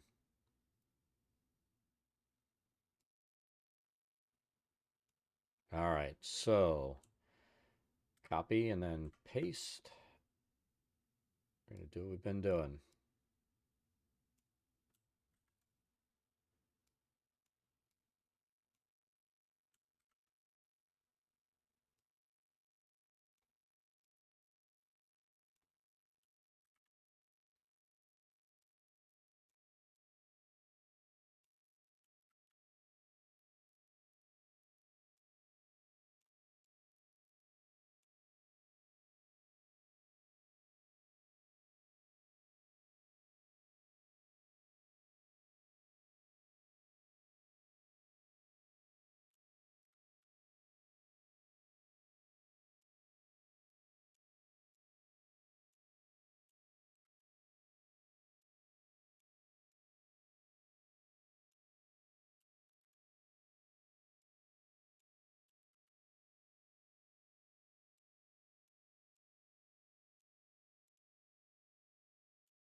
I'd say that's good.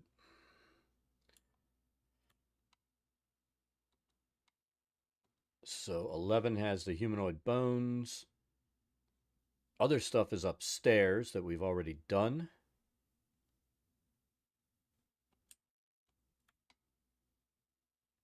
And we just need room 12. 12 is done, I think. Oh my god, are we done?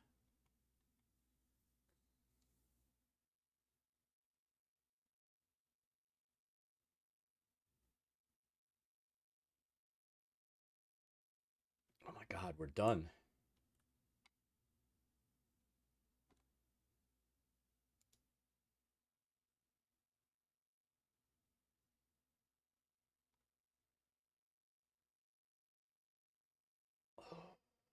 I don't know. I may just do this as levels, and that's how I'm going to put it in tomorrow.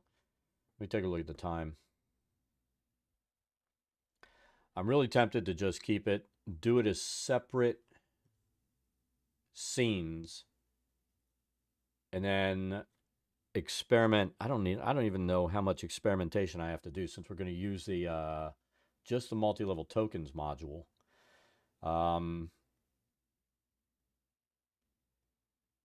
That might be all we need to do. So let's take a look at our levels.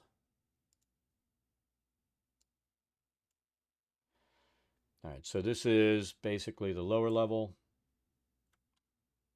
with our cave, that stuff, pile of bodies, bunch of broken statues. I got that.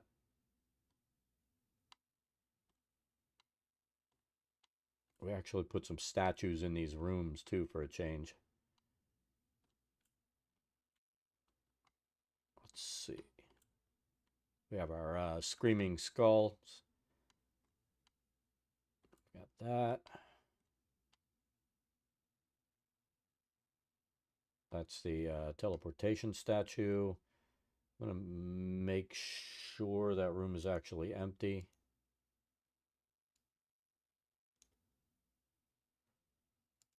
I am going to be in a state of shock if we're done.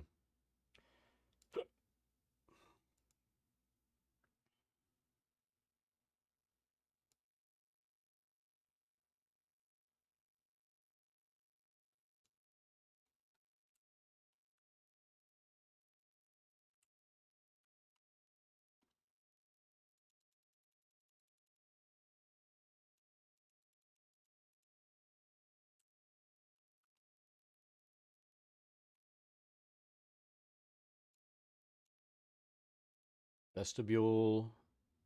Webs are on the ceiling, drow on the ground. So yeah, that is empty. Oh my god. I think we're done. I think I'm much happier with it than we were before. We've got the altar made of skulls, bloody altar. The harp looks much better now. That's better.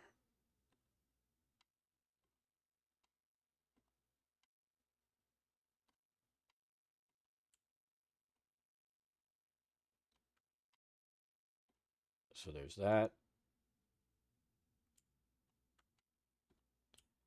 There's this, which this is a really simple level. Or section of the map, I should say, except for that.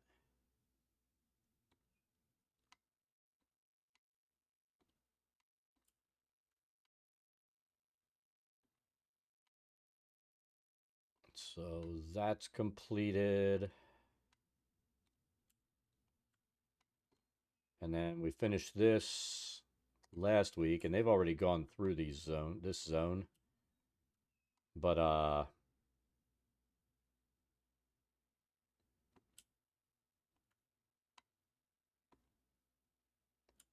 yeah. We're done sectioning the map. You That's not true. If you watched me make the map for the ambush in Tailspire than you have.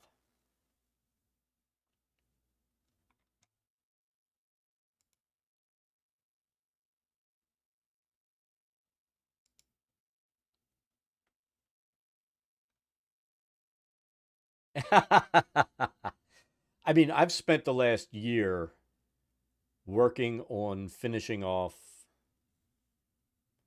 Mad Mage. And I'm going to have to redo, I think, one other map in here. There may be two because I may decide to redo one because I'm not super happy with it. In fact, I'm positive we'll end up redoing it.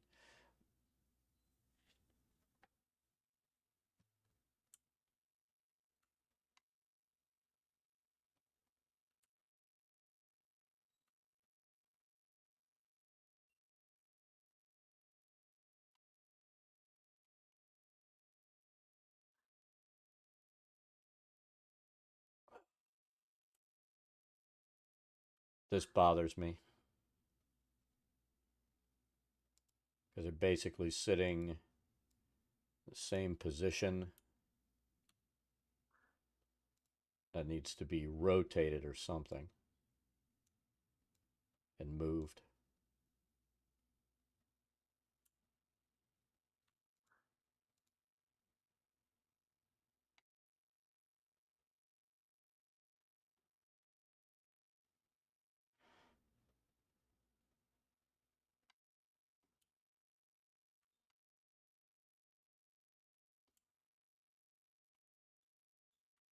And I think I'm gonna back off the idea that I had for doing this. We're gonna build this around the idea that we're going to have 3 separate scenes and we're going to teleport. So that's what we'll work on tomorrow. No, just they were both sitting at the exact same angle across the hall, and seeing that from overhead was bothering me. So I had to move it and adjust it just slightly. So tomorrow we're going to go in, and what I might do is do the import tonight onto my online server, and then I'm going to just create the teleports to make sure they work. And if they don't, then I'm going to have to manually place as they move from one section to another, which won't make me happy. But I'm pretty sure the teleports are going to work.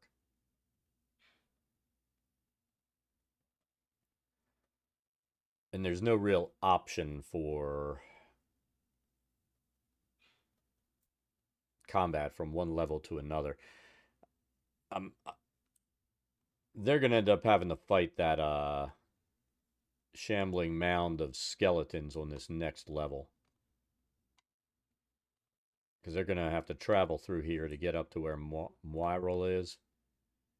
They'll be given instructions how to get up here.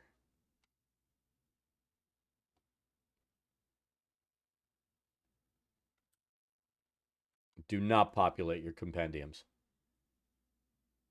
Do not. If you look at what the D&D Beyond importer, Mr. Primate's importer, says, he says, like, if you download an adventure or something, you need to import everything. And he goes through, he says, go through and import all spells, all items, all monsters. All right. And what that does, by the time you import that and other stuff, you're at 50 to 80 megabytes, which doesn't sound big, but trying to send that across to your players, you've got extensive load times. The only thing that I use now from Mr. Primate is the ability to import. No, it brings everything in 100% of the compendium. If there are like 1,800 creatures across D&D, monsters and shit, every one of those gets brought in. For those to work properly, you have to have every spell brought in, or else the creature won't work right. Um, it's a royal pain in the ass. So, I mean, that's what brought my server to a standstill, literally. And I ended up going with the VTTA.io. You might want to check that website out. Um,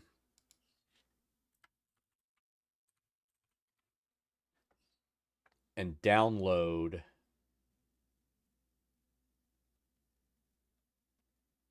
his adventure importer. You'll have to use it in Chrome. Um, no, keep the D&D Beyond importer and import the characters from that, but don't use any of the other. I'll be honest, don't use any of the other things that are in there. It'll just fuck it up.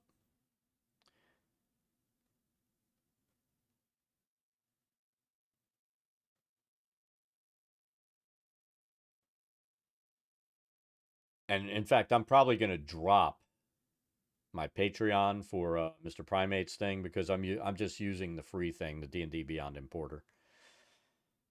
And I'm really angry that it crashed my server. All of the data.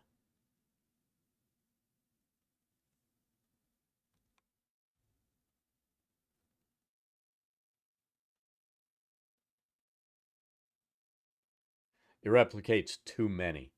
It's just too much. I mean, yeah, you'll be able to find anything you need. But here's the thing when you do what he says and import all those things, you're bringing in a creature or a boss. Like, I'm playing in Dungeon of the Mad Mage, right? And what this server has on it is every creature and every boss from every module in print from D&D. So everything from Dungeon of the Dragon or Horde of the Dragon Queen. I don't need those motherfuckers in my game. I don't need all that data imported. Um, it's it just exceeds the limits. I mean, you're using Forge now. Forge is really specific that they want your database files to be like what is it? No more than 20 or 25 megabytes. I'm staying within that limit now that I use the VTTA importer for my adventure. Um, but if I would have gone back and used his, it brings in too much, and too much is a bad thing.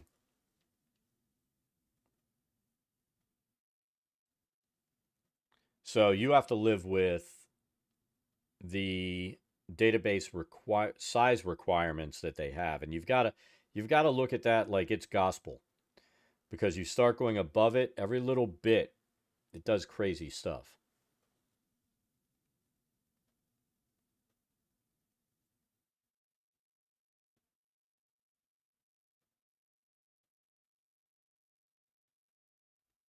And it's not worth. I mean, there was no way to fix it. I had to start from scratch and rebuild the entire server.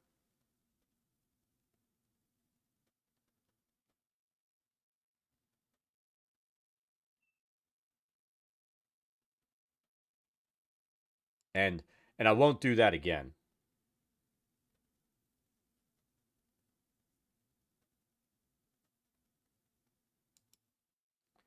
But does that mean that I have to pay for a module a second time? I'll go in and take a look.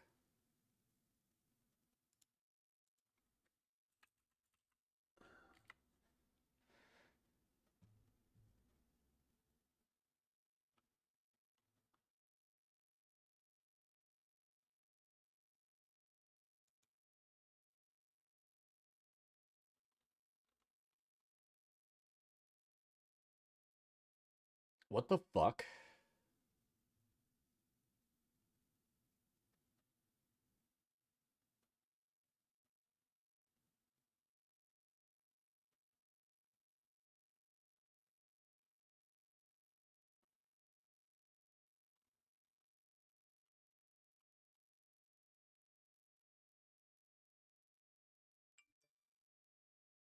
Oh, I know. Never mind. I started to freak out.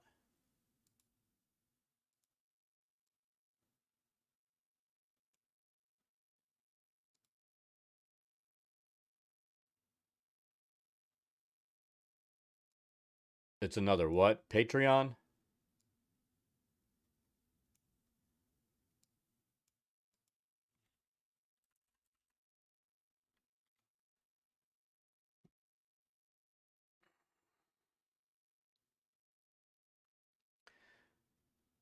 Is it on their Discord or what?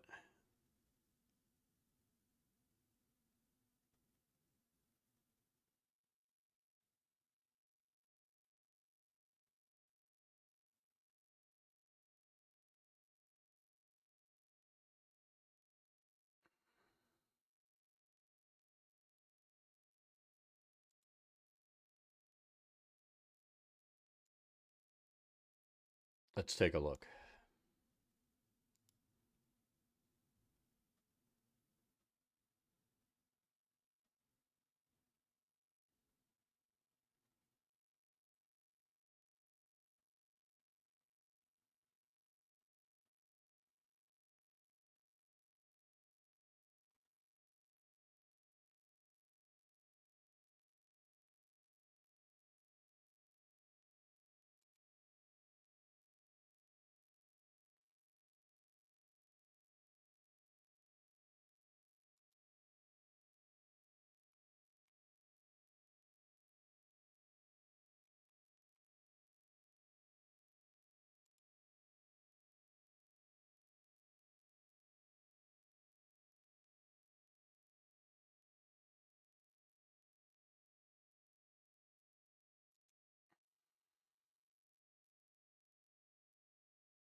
Yeah, I won't be doing that.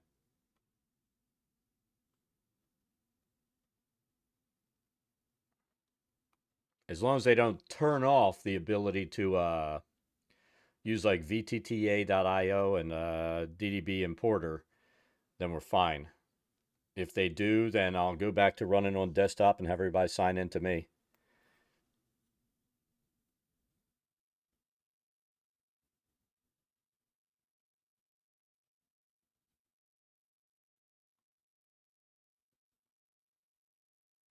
Yeah, that's not going to be a thing.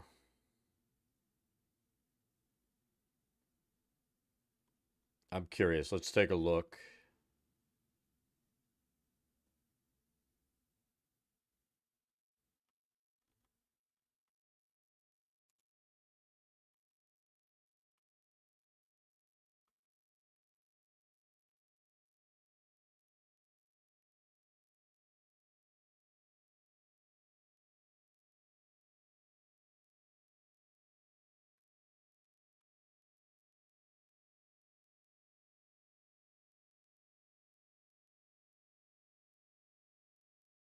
I have too many Discord servers.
I'm just checking to see if they have anything in their Discord server.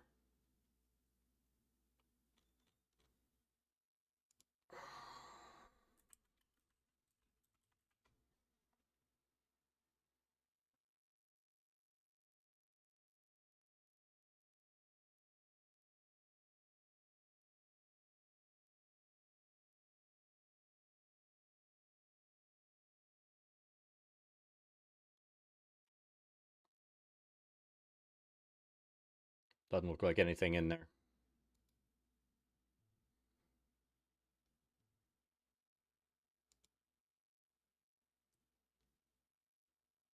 Yeah, I won't be doing that.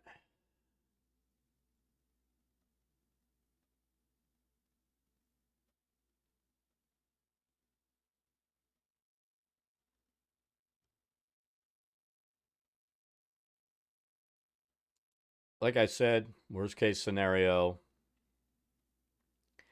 I will go back to a local login.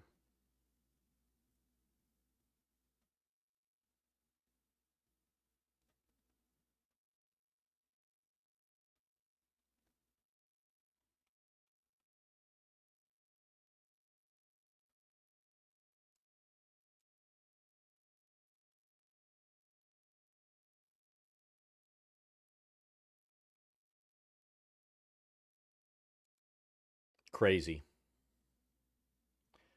Crazy stuff.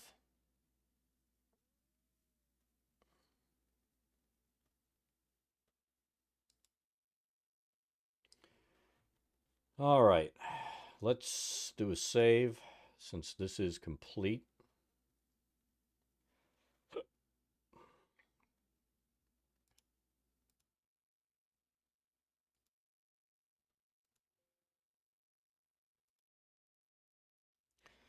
And let's see.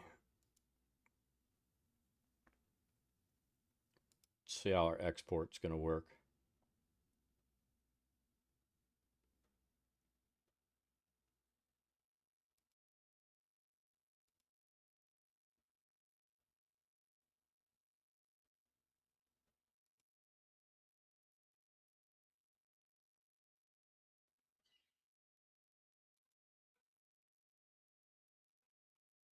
I believe we need to do this in 3 separate exports.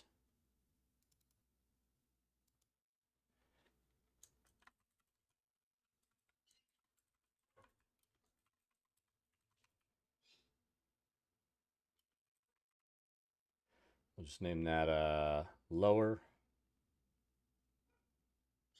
And there we go, 7900 by 8000 pixels. Everything will work fine.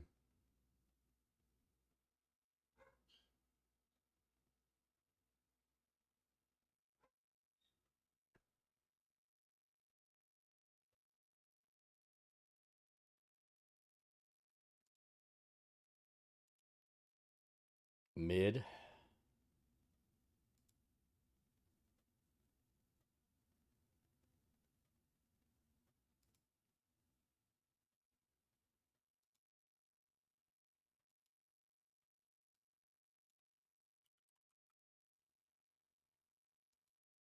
It's really not a mid-level, but that's what I was planning to do if I stacked it.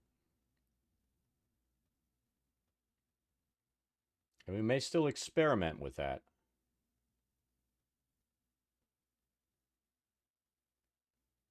And I tell you what, while this is loading, I'm gonna experiment with it locally while we're in stream. So let me get that up. And then top.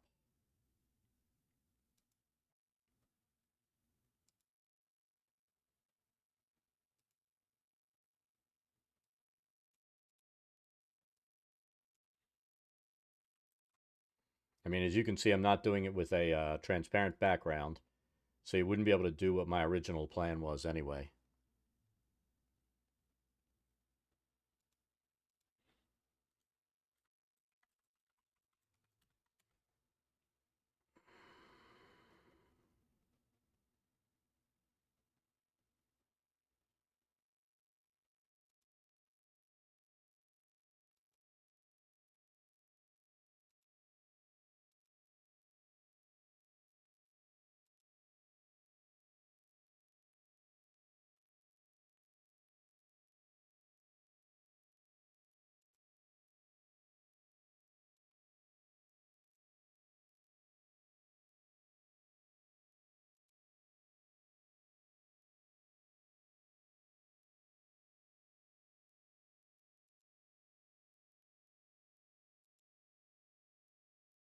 Do I not have that module activated?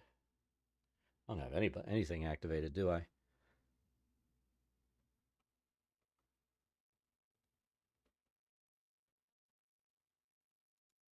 I'm going to activate everything I would normally have activated.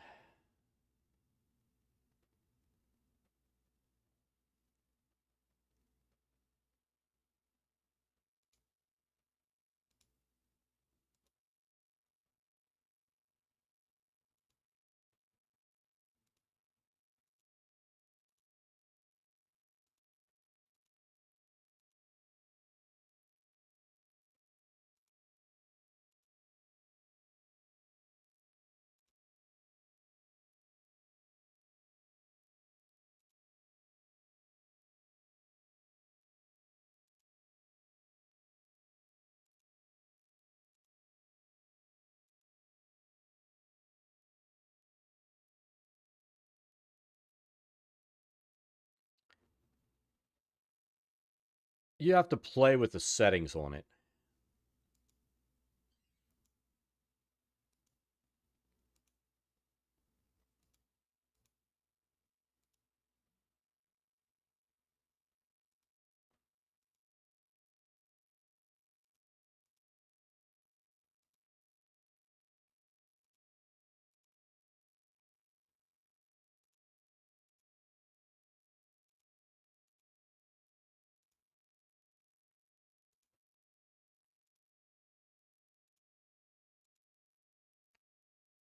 All right.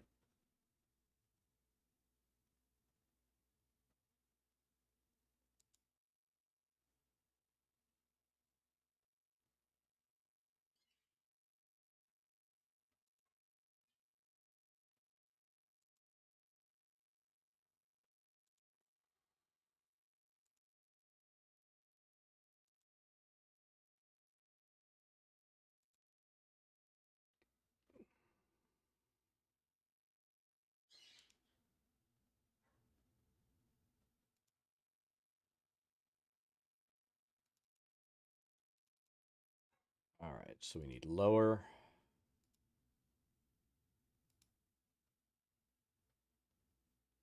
Oh, I didn't name it. It might be fucked.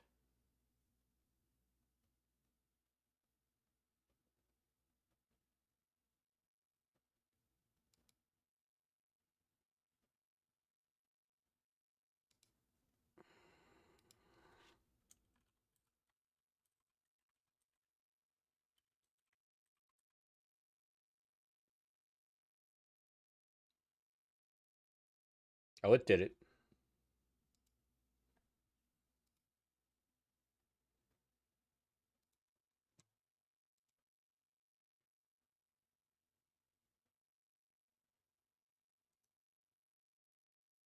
Or did it? There it comes.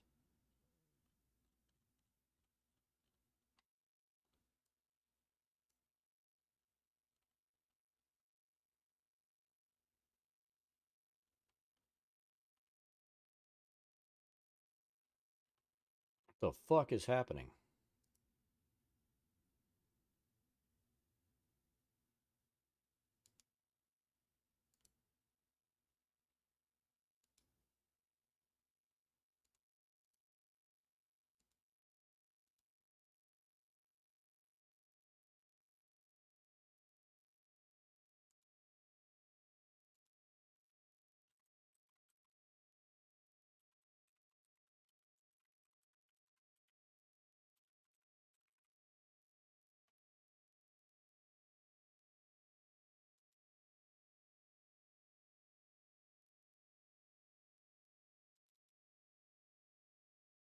Yeah, that's not right.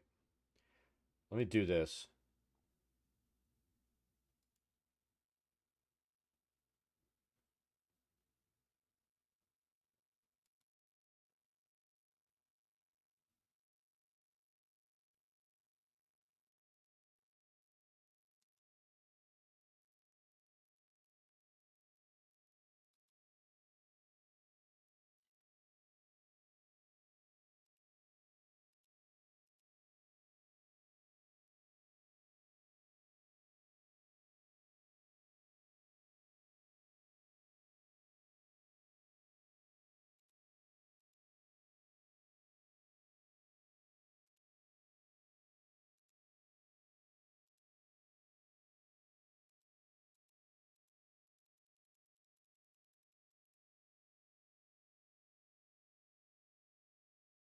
It's migrating.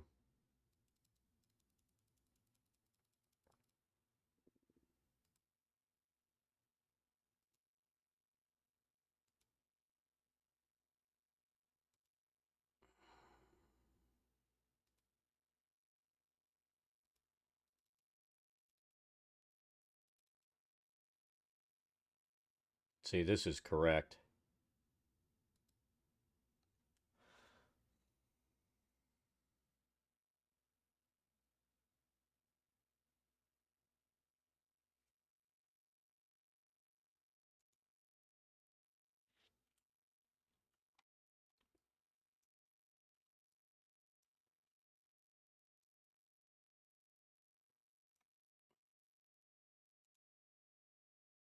I'm going to make sure I have multi-level tokens activated in here. I do. Yeah, that made a big difference. So let's get that, and then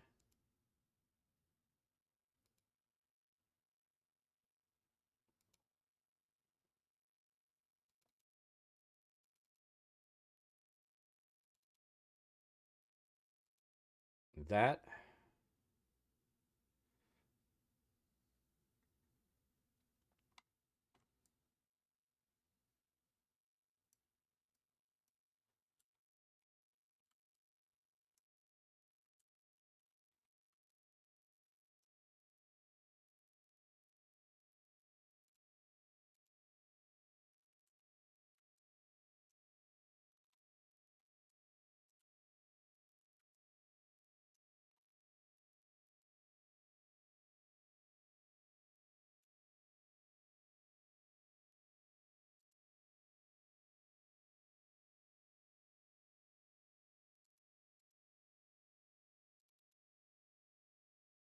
Multi-level, so this will be in and out.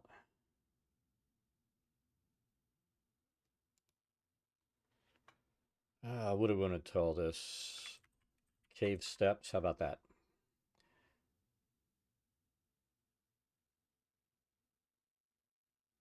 Activate via map note, we usually do that.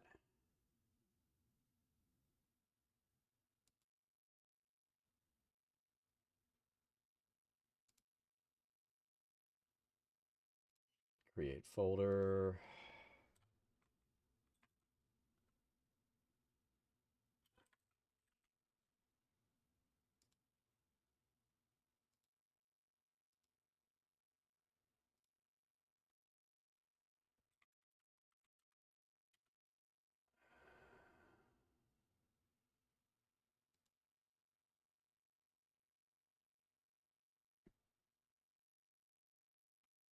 Restrict teleport to cloning regions to match only within the regions in the same scene. We're not going to do that.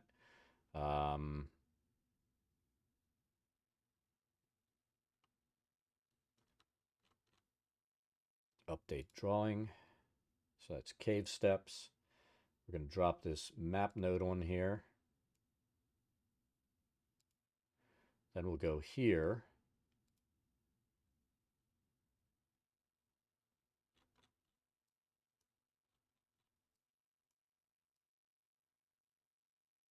Oh, this isn't the one that we need to go to. So we need to do one more import.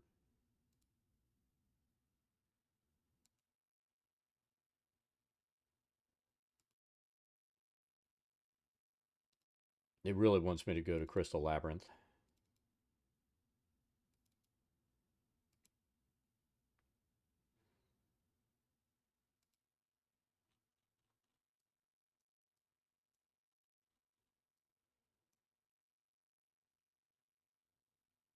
All right. So we need our drawing tool again. Do the same thing.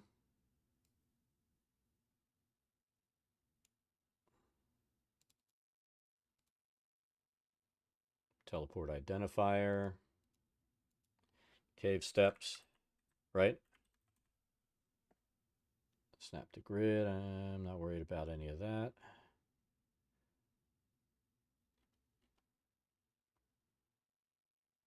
Activate via map note. And you do that because you don't want your idiot players going back and forth, back and forth, back and forth. So we're going to put that there. Now let's drop a dude in here.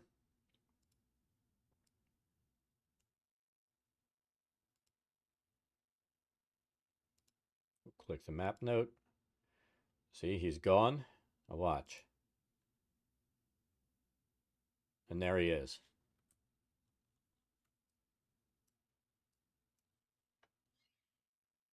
That's how we'll do it.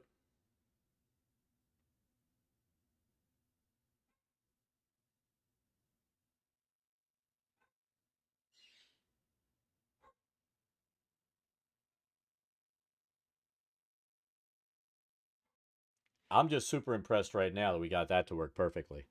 So we'll set this up on our live server tomorrow. But yeah, I'll show you what VTTA does.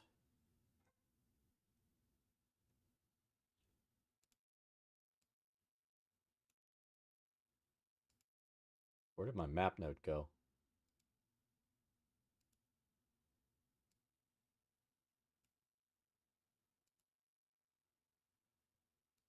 See, now he's gone. Let's go back there.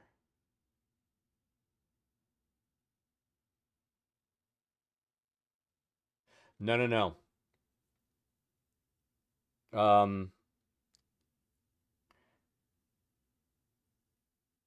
I'm not you can't pull in like all of the spells, right? But you can pull in items or anything else. When you go to the page, it'll have that little thing added to the top of your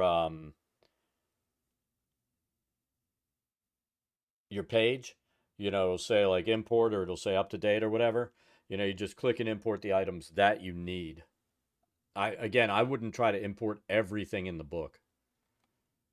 And let's be honest, a lot of the things in the book are already in the built-in compendium. I just bring in individual stuff that may not be in there. But when you bring in, so I don't have it on this server. Hold on a second.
Give me one sec.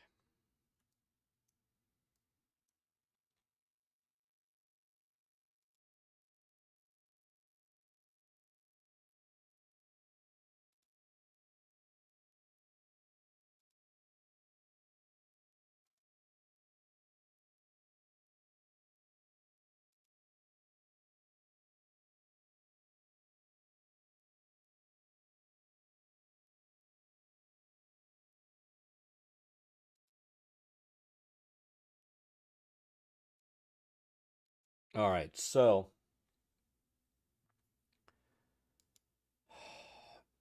most of the stuff in there, like I said, a lot of the stuff will already be in the base compendium.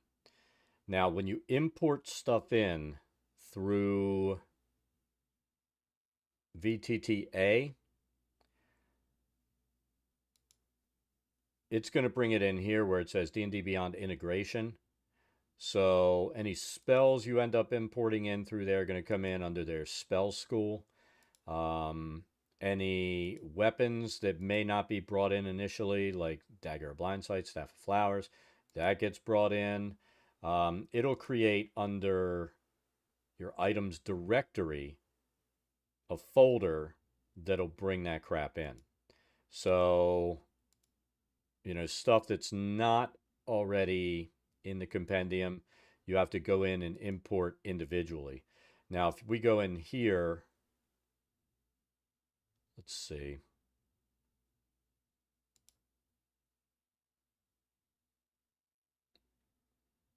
Most of this stuff, if it's in a chart like this, it's in the base compendium. It's just going to be stuff that might be new in modules or books that you have to import in. But it's all going to be right here under your items directory.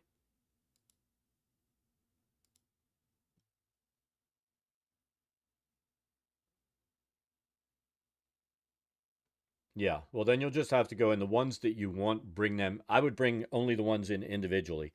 I would be careful about trying to do a mass import because you don't want that. You don't want your database going crazy. You really don't. But this is my Wednesday game with my players, and I mean, as you see, map's fucking stupid. So tomorrow we're gonna spend the day repopulating and setting up that map.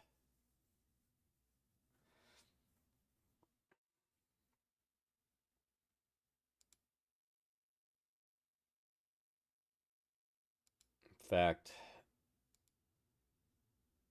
let's go ahead and get our import done.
Oh, and I've got to come in and create my secret doors and everything tomorrow too.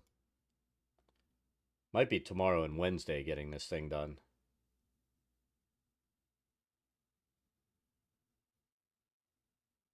No, but I don't want anybody's cursor on the map, so they're all hidden.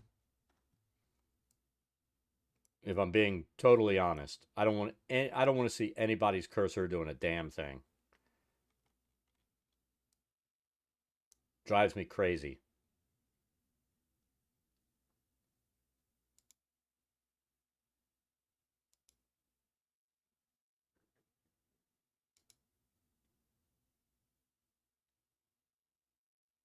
I use the pings module, so I can go like that, and it'll ping for them. It won't do it because it's doing an import now. But I don't want them seeing my cursor because if I'm moving a creature or something, I don't need that. I don't need what I'm doing being evident to the players.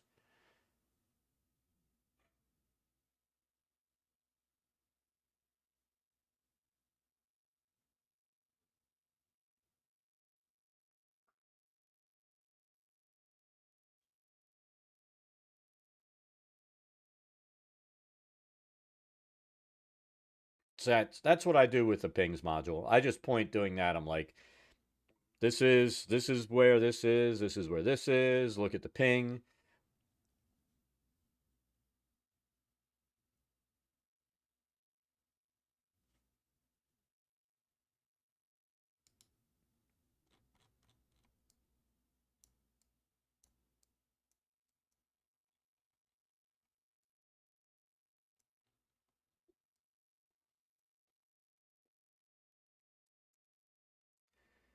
All right. I am super excited.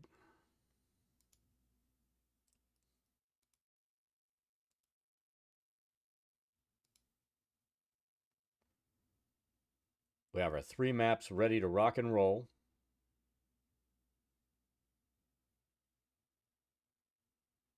Once they're all there, I'm going to drop them up into there.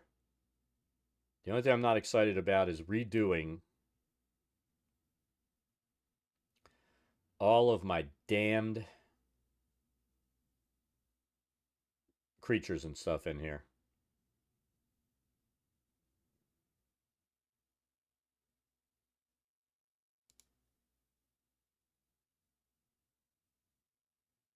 Now, I'm sure if we use the levels module, and I had built these so that they had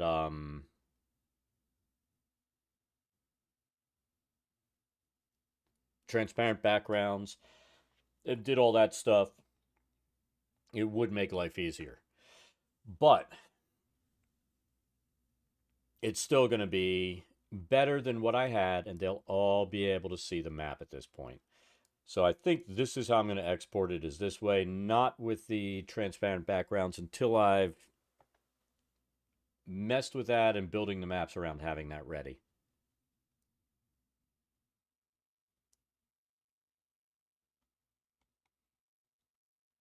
I tell you what, this is the only thing that aggravates me with these big freaking maps, is this. So here we go. Let's see if we can get it on. 50. Set to 50. No, watch. Let's see if my walls jumped. Holy fucking shit. It's the first time they didn't jump. A lot of times they'll jump down 50 pixels one way or another.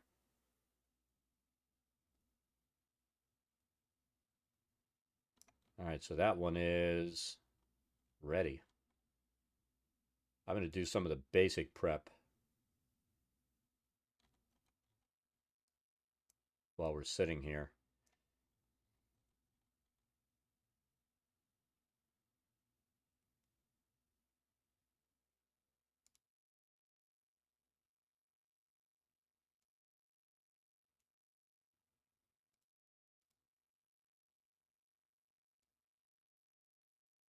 There's my ping.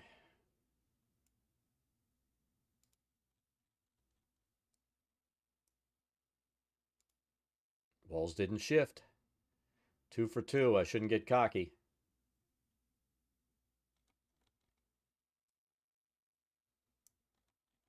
But yeah, that's my pointer. That's all I need. And then if they want to say something, I'm like, ping the map what you're talking about.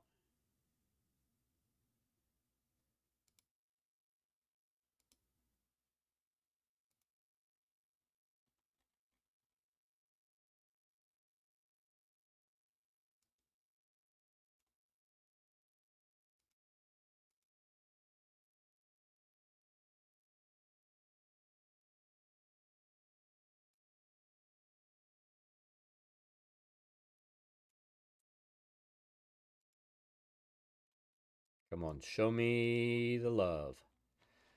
Oh my God.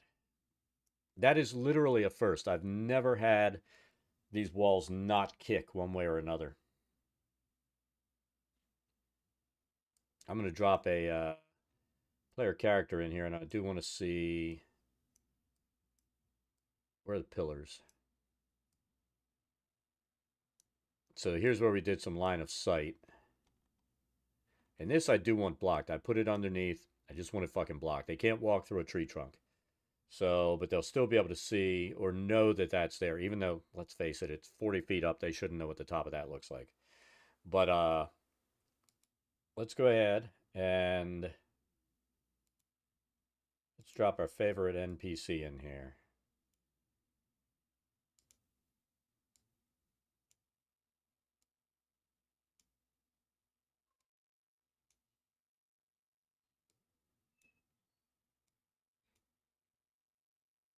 So that's working perfectly.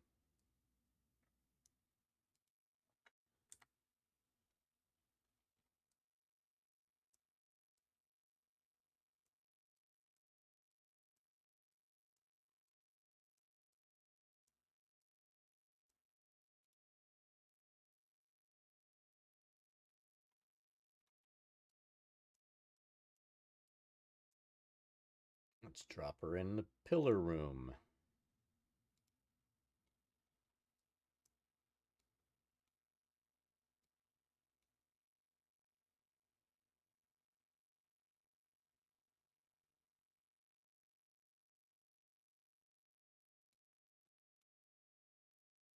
Oh shit. Look, we've got to fix that map. The dead guys are blocking light. Ugh. Poor Marta's on a bad acid trip.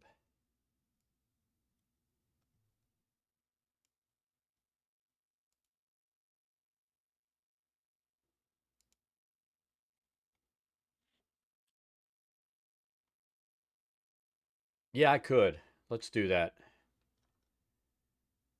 I still am going to fix it on the map since I'm going to upload it, but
so the wife's Xbox Series S will be here Wednesday.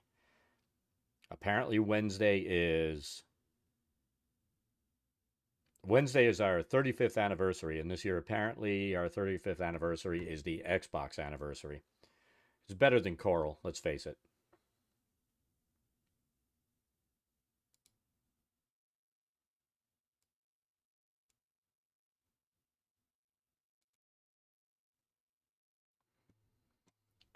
So let's try this again. So what trouble are you having with the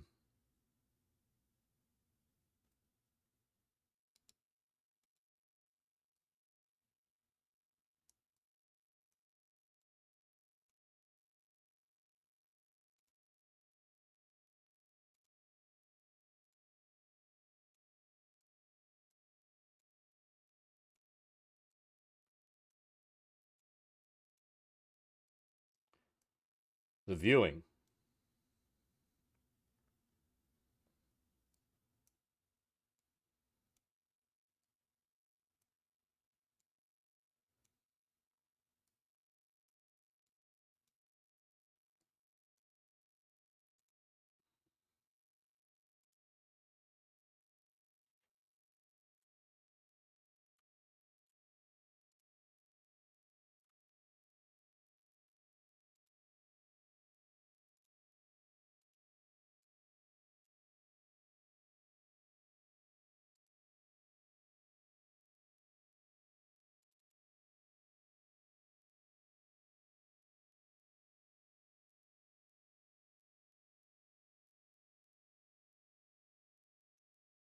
Thought there was a way to update this and turn it into a terrain wall.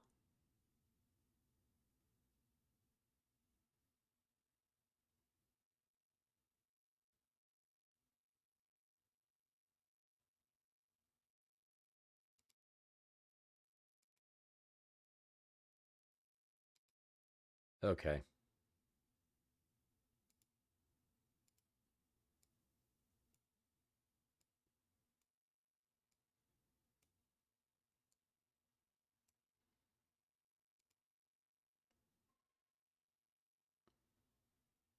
I guess we'll do that on all of these.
All right, we're good.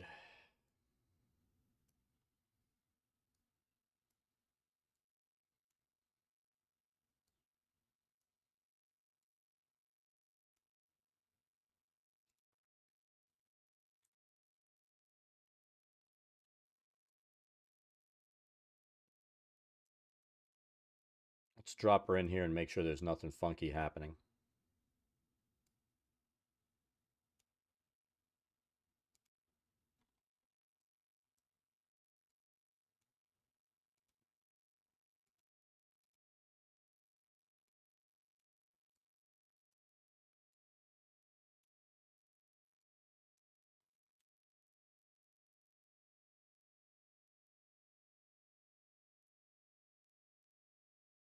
You mean in the levels thing? Um, I'm not sure. I think what you really want to do is build them. I mean, if you're doing what I did and trying to stack it up, you want to be the same height and just make sure everything's lined up. And then I know you need to do like an outside wall.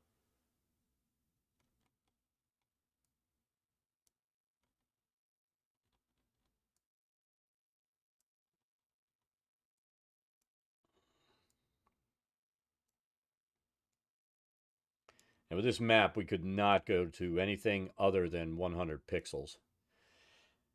And this is what the map should actually look like for them.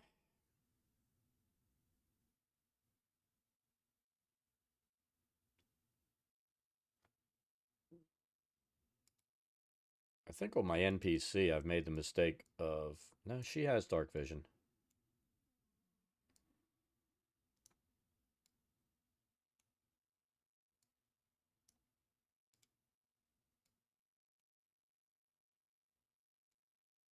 I think that's what throws players off. They really expect the dark vision to be like bright light. And then you have, like, we have this one player that carries a light around with him. So everything looks nice and bright in a 20-foot radius around him. And, everything else looks like shit. I mean, that's the toggle vision on the GM. Now, what'll happen with this, what I've noticed is like if you have light in there and you're moving this around, the light will stay in place and things look kind of janky. I don't know if that's what you're talking about, so I usually turn it off and back on as I get stuff moved. But things do get a little bit weird.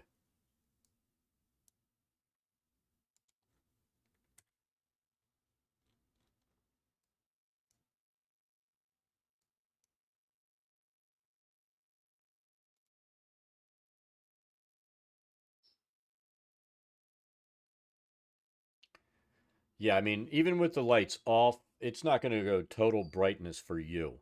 So you'll be able to see. It's just not going to be perfect. Now, there may be a way inside of that to set it up. What I really need to do is sign in on my other account while I'm in here and see what the vision looks like for the player character versus me as I mess with the lighting tomorrow when I start setting this stuff up.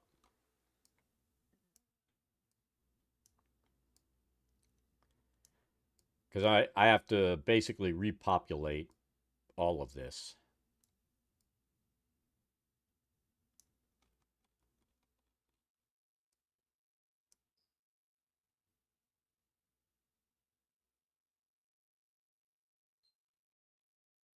Well, what you would want to do if you're setting up like a camera account to stream, I would assign that account as a game master as well. And then the vision that they have won't affect the players. But I'm going to test this all tomorrow, and after I'm done, we'll have a better idea of what that'll see versus what you'll see, what they'll see.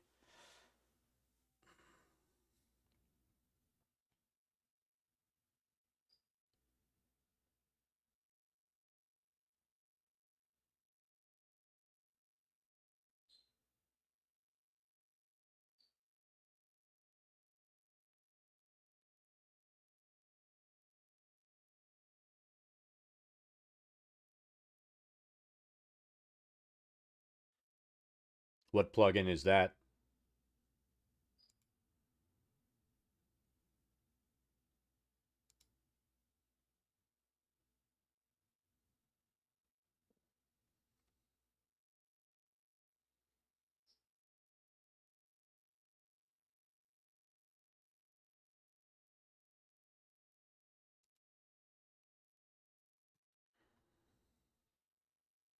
Foundry Stream Module.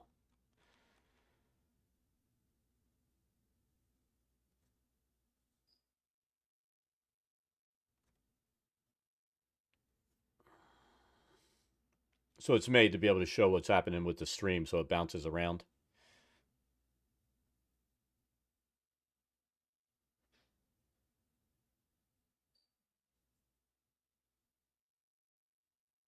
Assuming you have a second window open, I'm hoping. Because you don't want to be showing your window in stream so that the players can see what's going on. You always want them totally in the dark.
Let's take a look.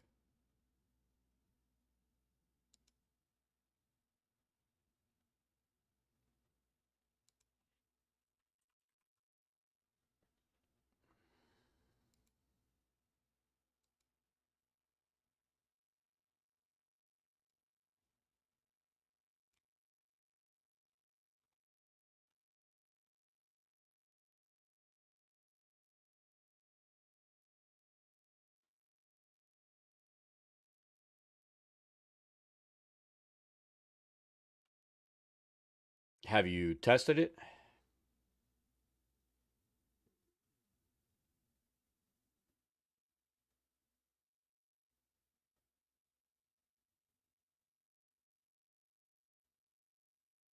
Okay.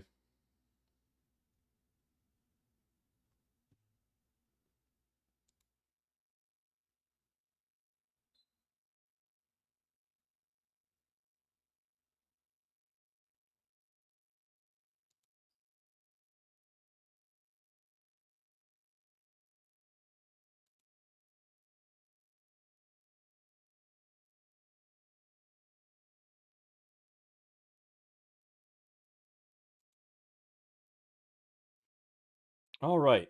So we met our goal of getting the map done. We did test that moving between these levels will work. I mean, I would prefer to be able to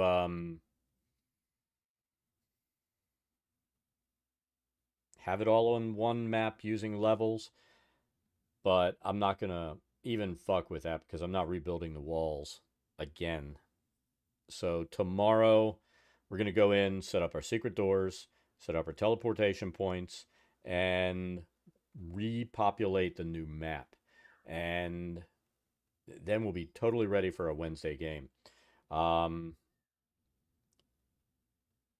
I'm pretty sure on Wednesdays I'm gonna have to start looking for a fifth player. So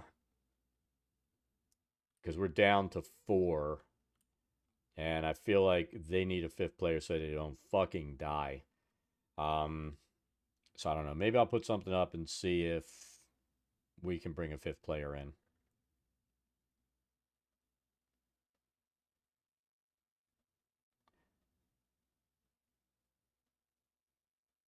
They have a cleric.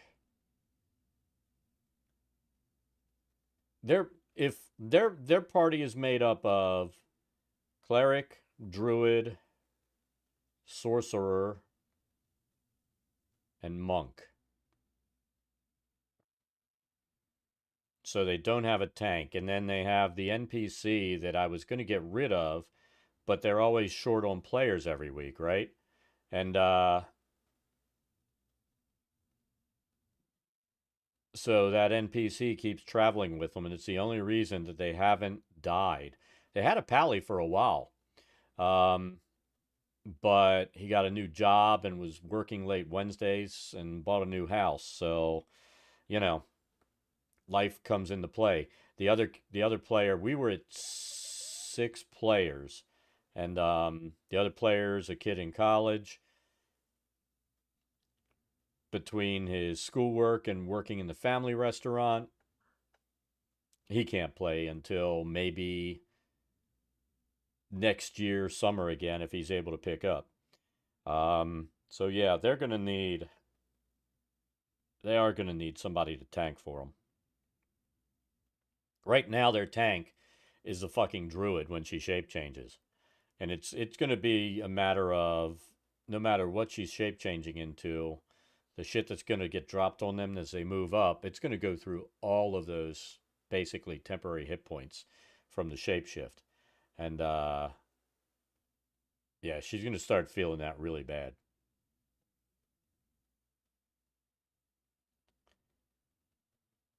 But your druid and paladin, what's that? What's their power combo they like?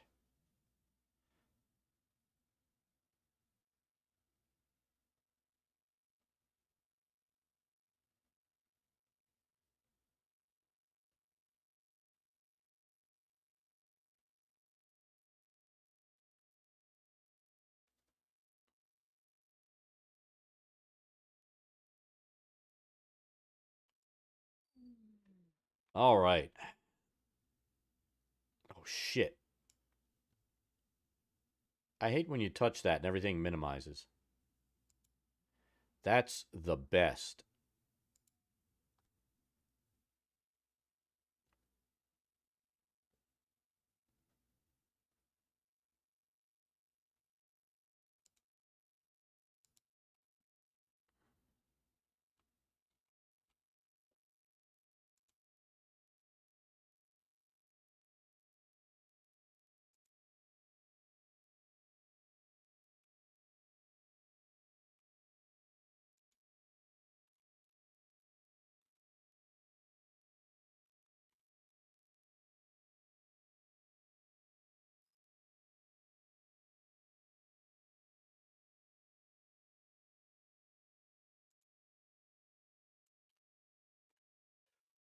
All right, so I think I'm going to get off, start getting dinner ready, which is a matter of turning the oven on and heating it, since I'm being a lazy bastard this week. It's the best way to be. So we're excited. We got this map done. Honestly, I think it looks better than the previous one did. We made some improvements. Some of the rooms definitely look much nicer.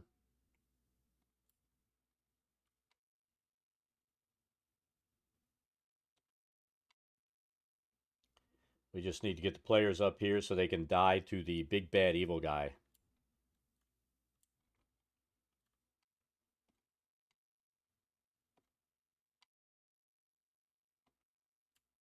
And I think we're going to export the 3 sections tonight so that they're usable. Alrighty, that's it. I'm going to call it a day, and we will see you guys tomorrow. My daughter goes to school bright and early, so the minute I get back, I'm going to get on at like 8:30 and work on fixing that map out, populating it, and getting all of our... I think the first thing I will do is get our teleportation points put into the map.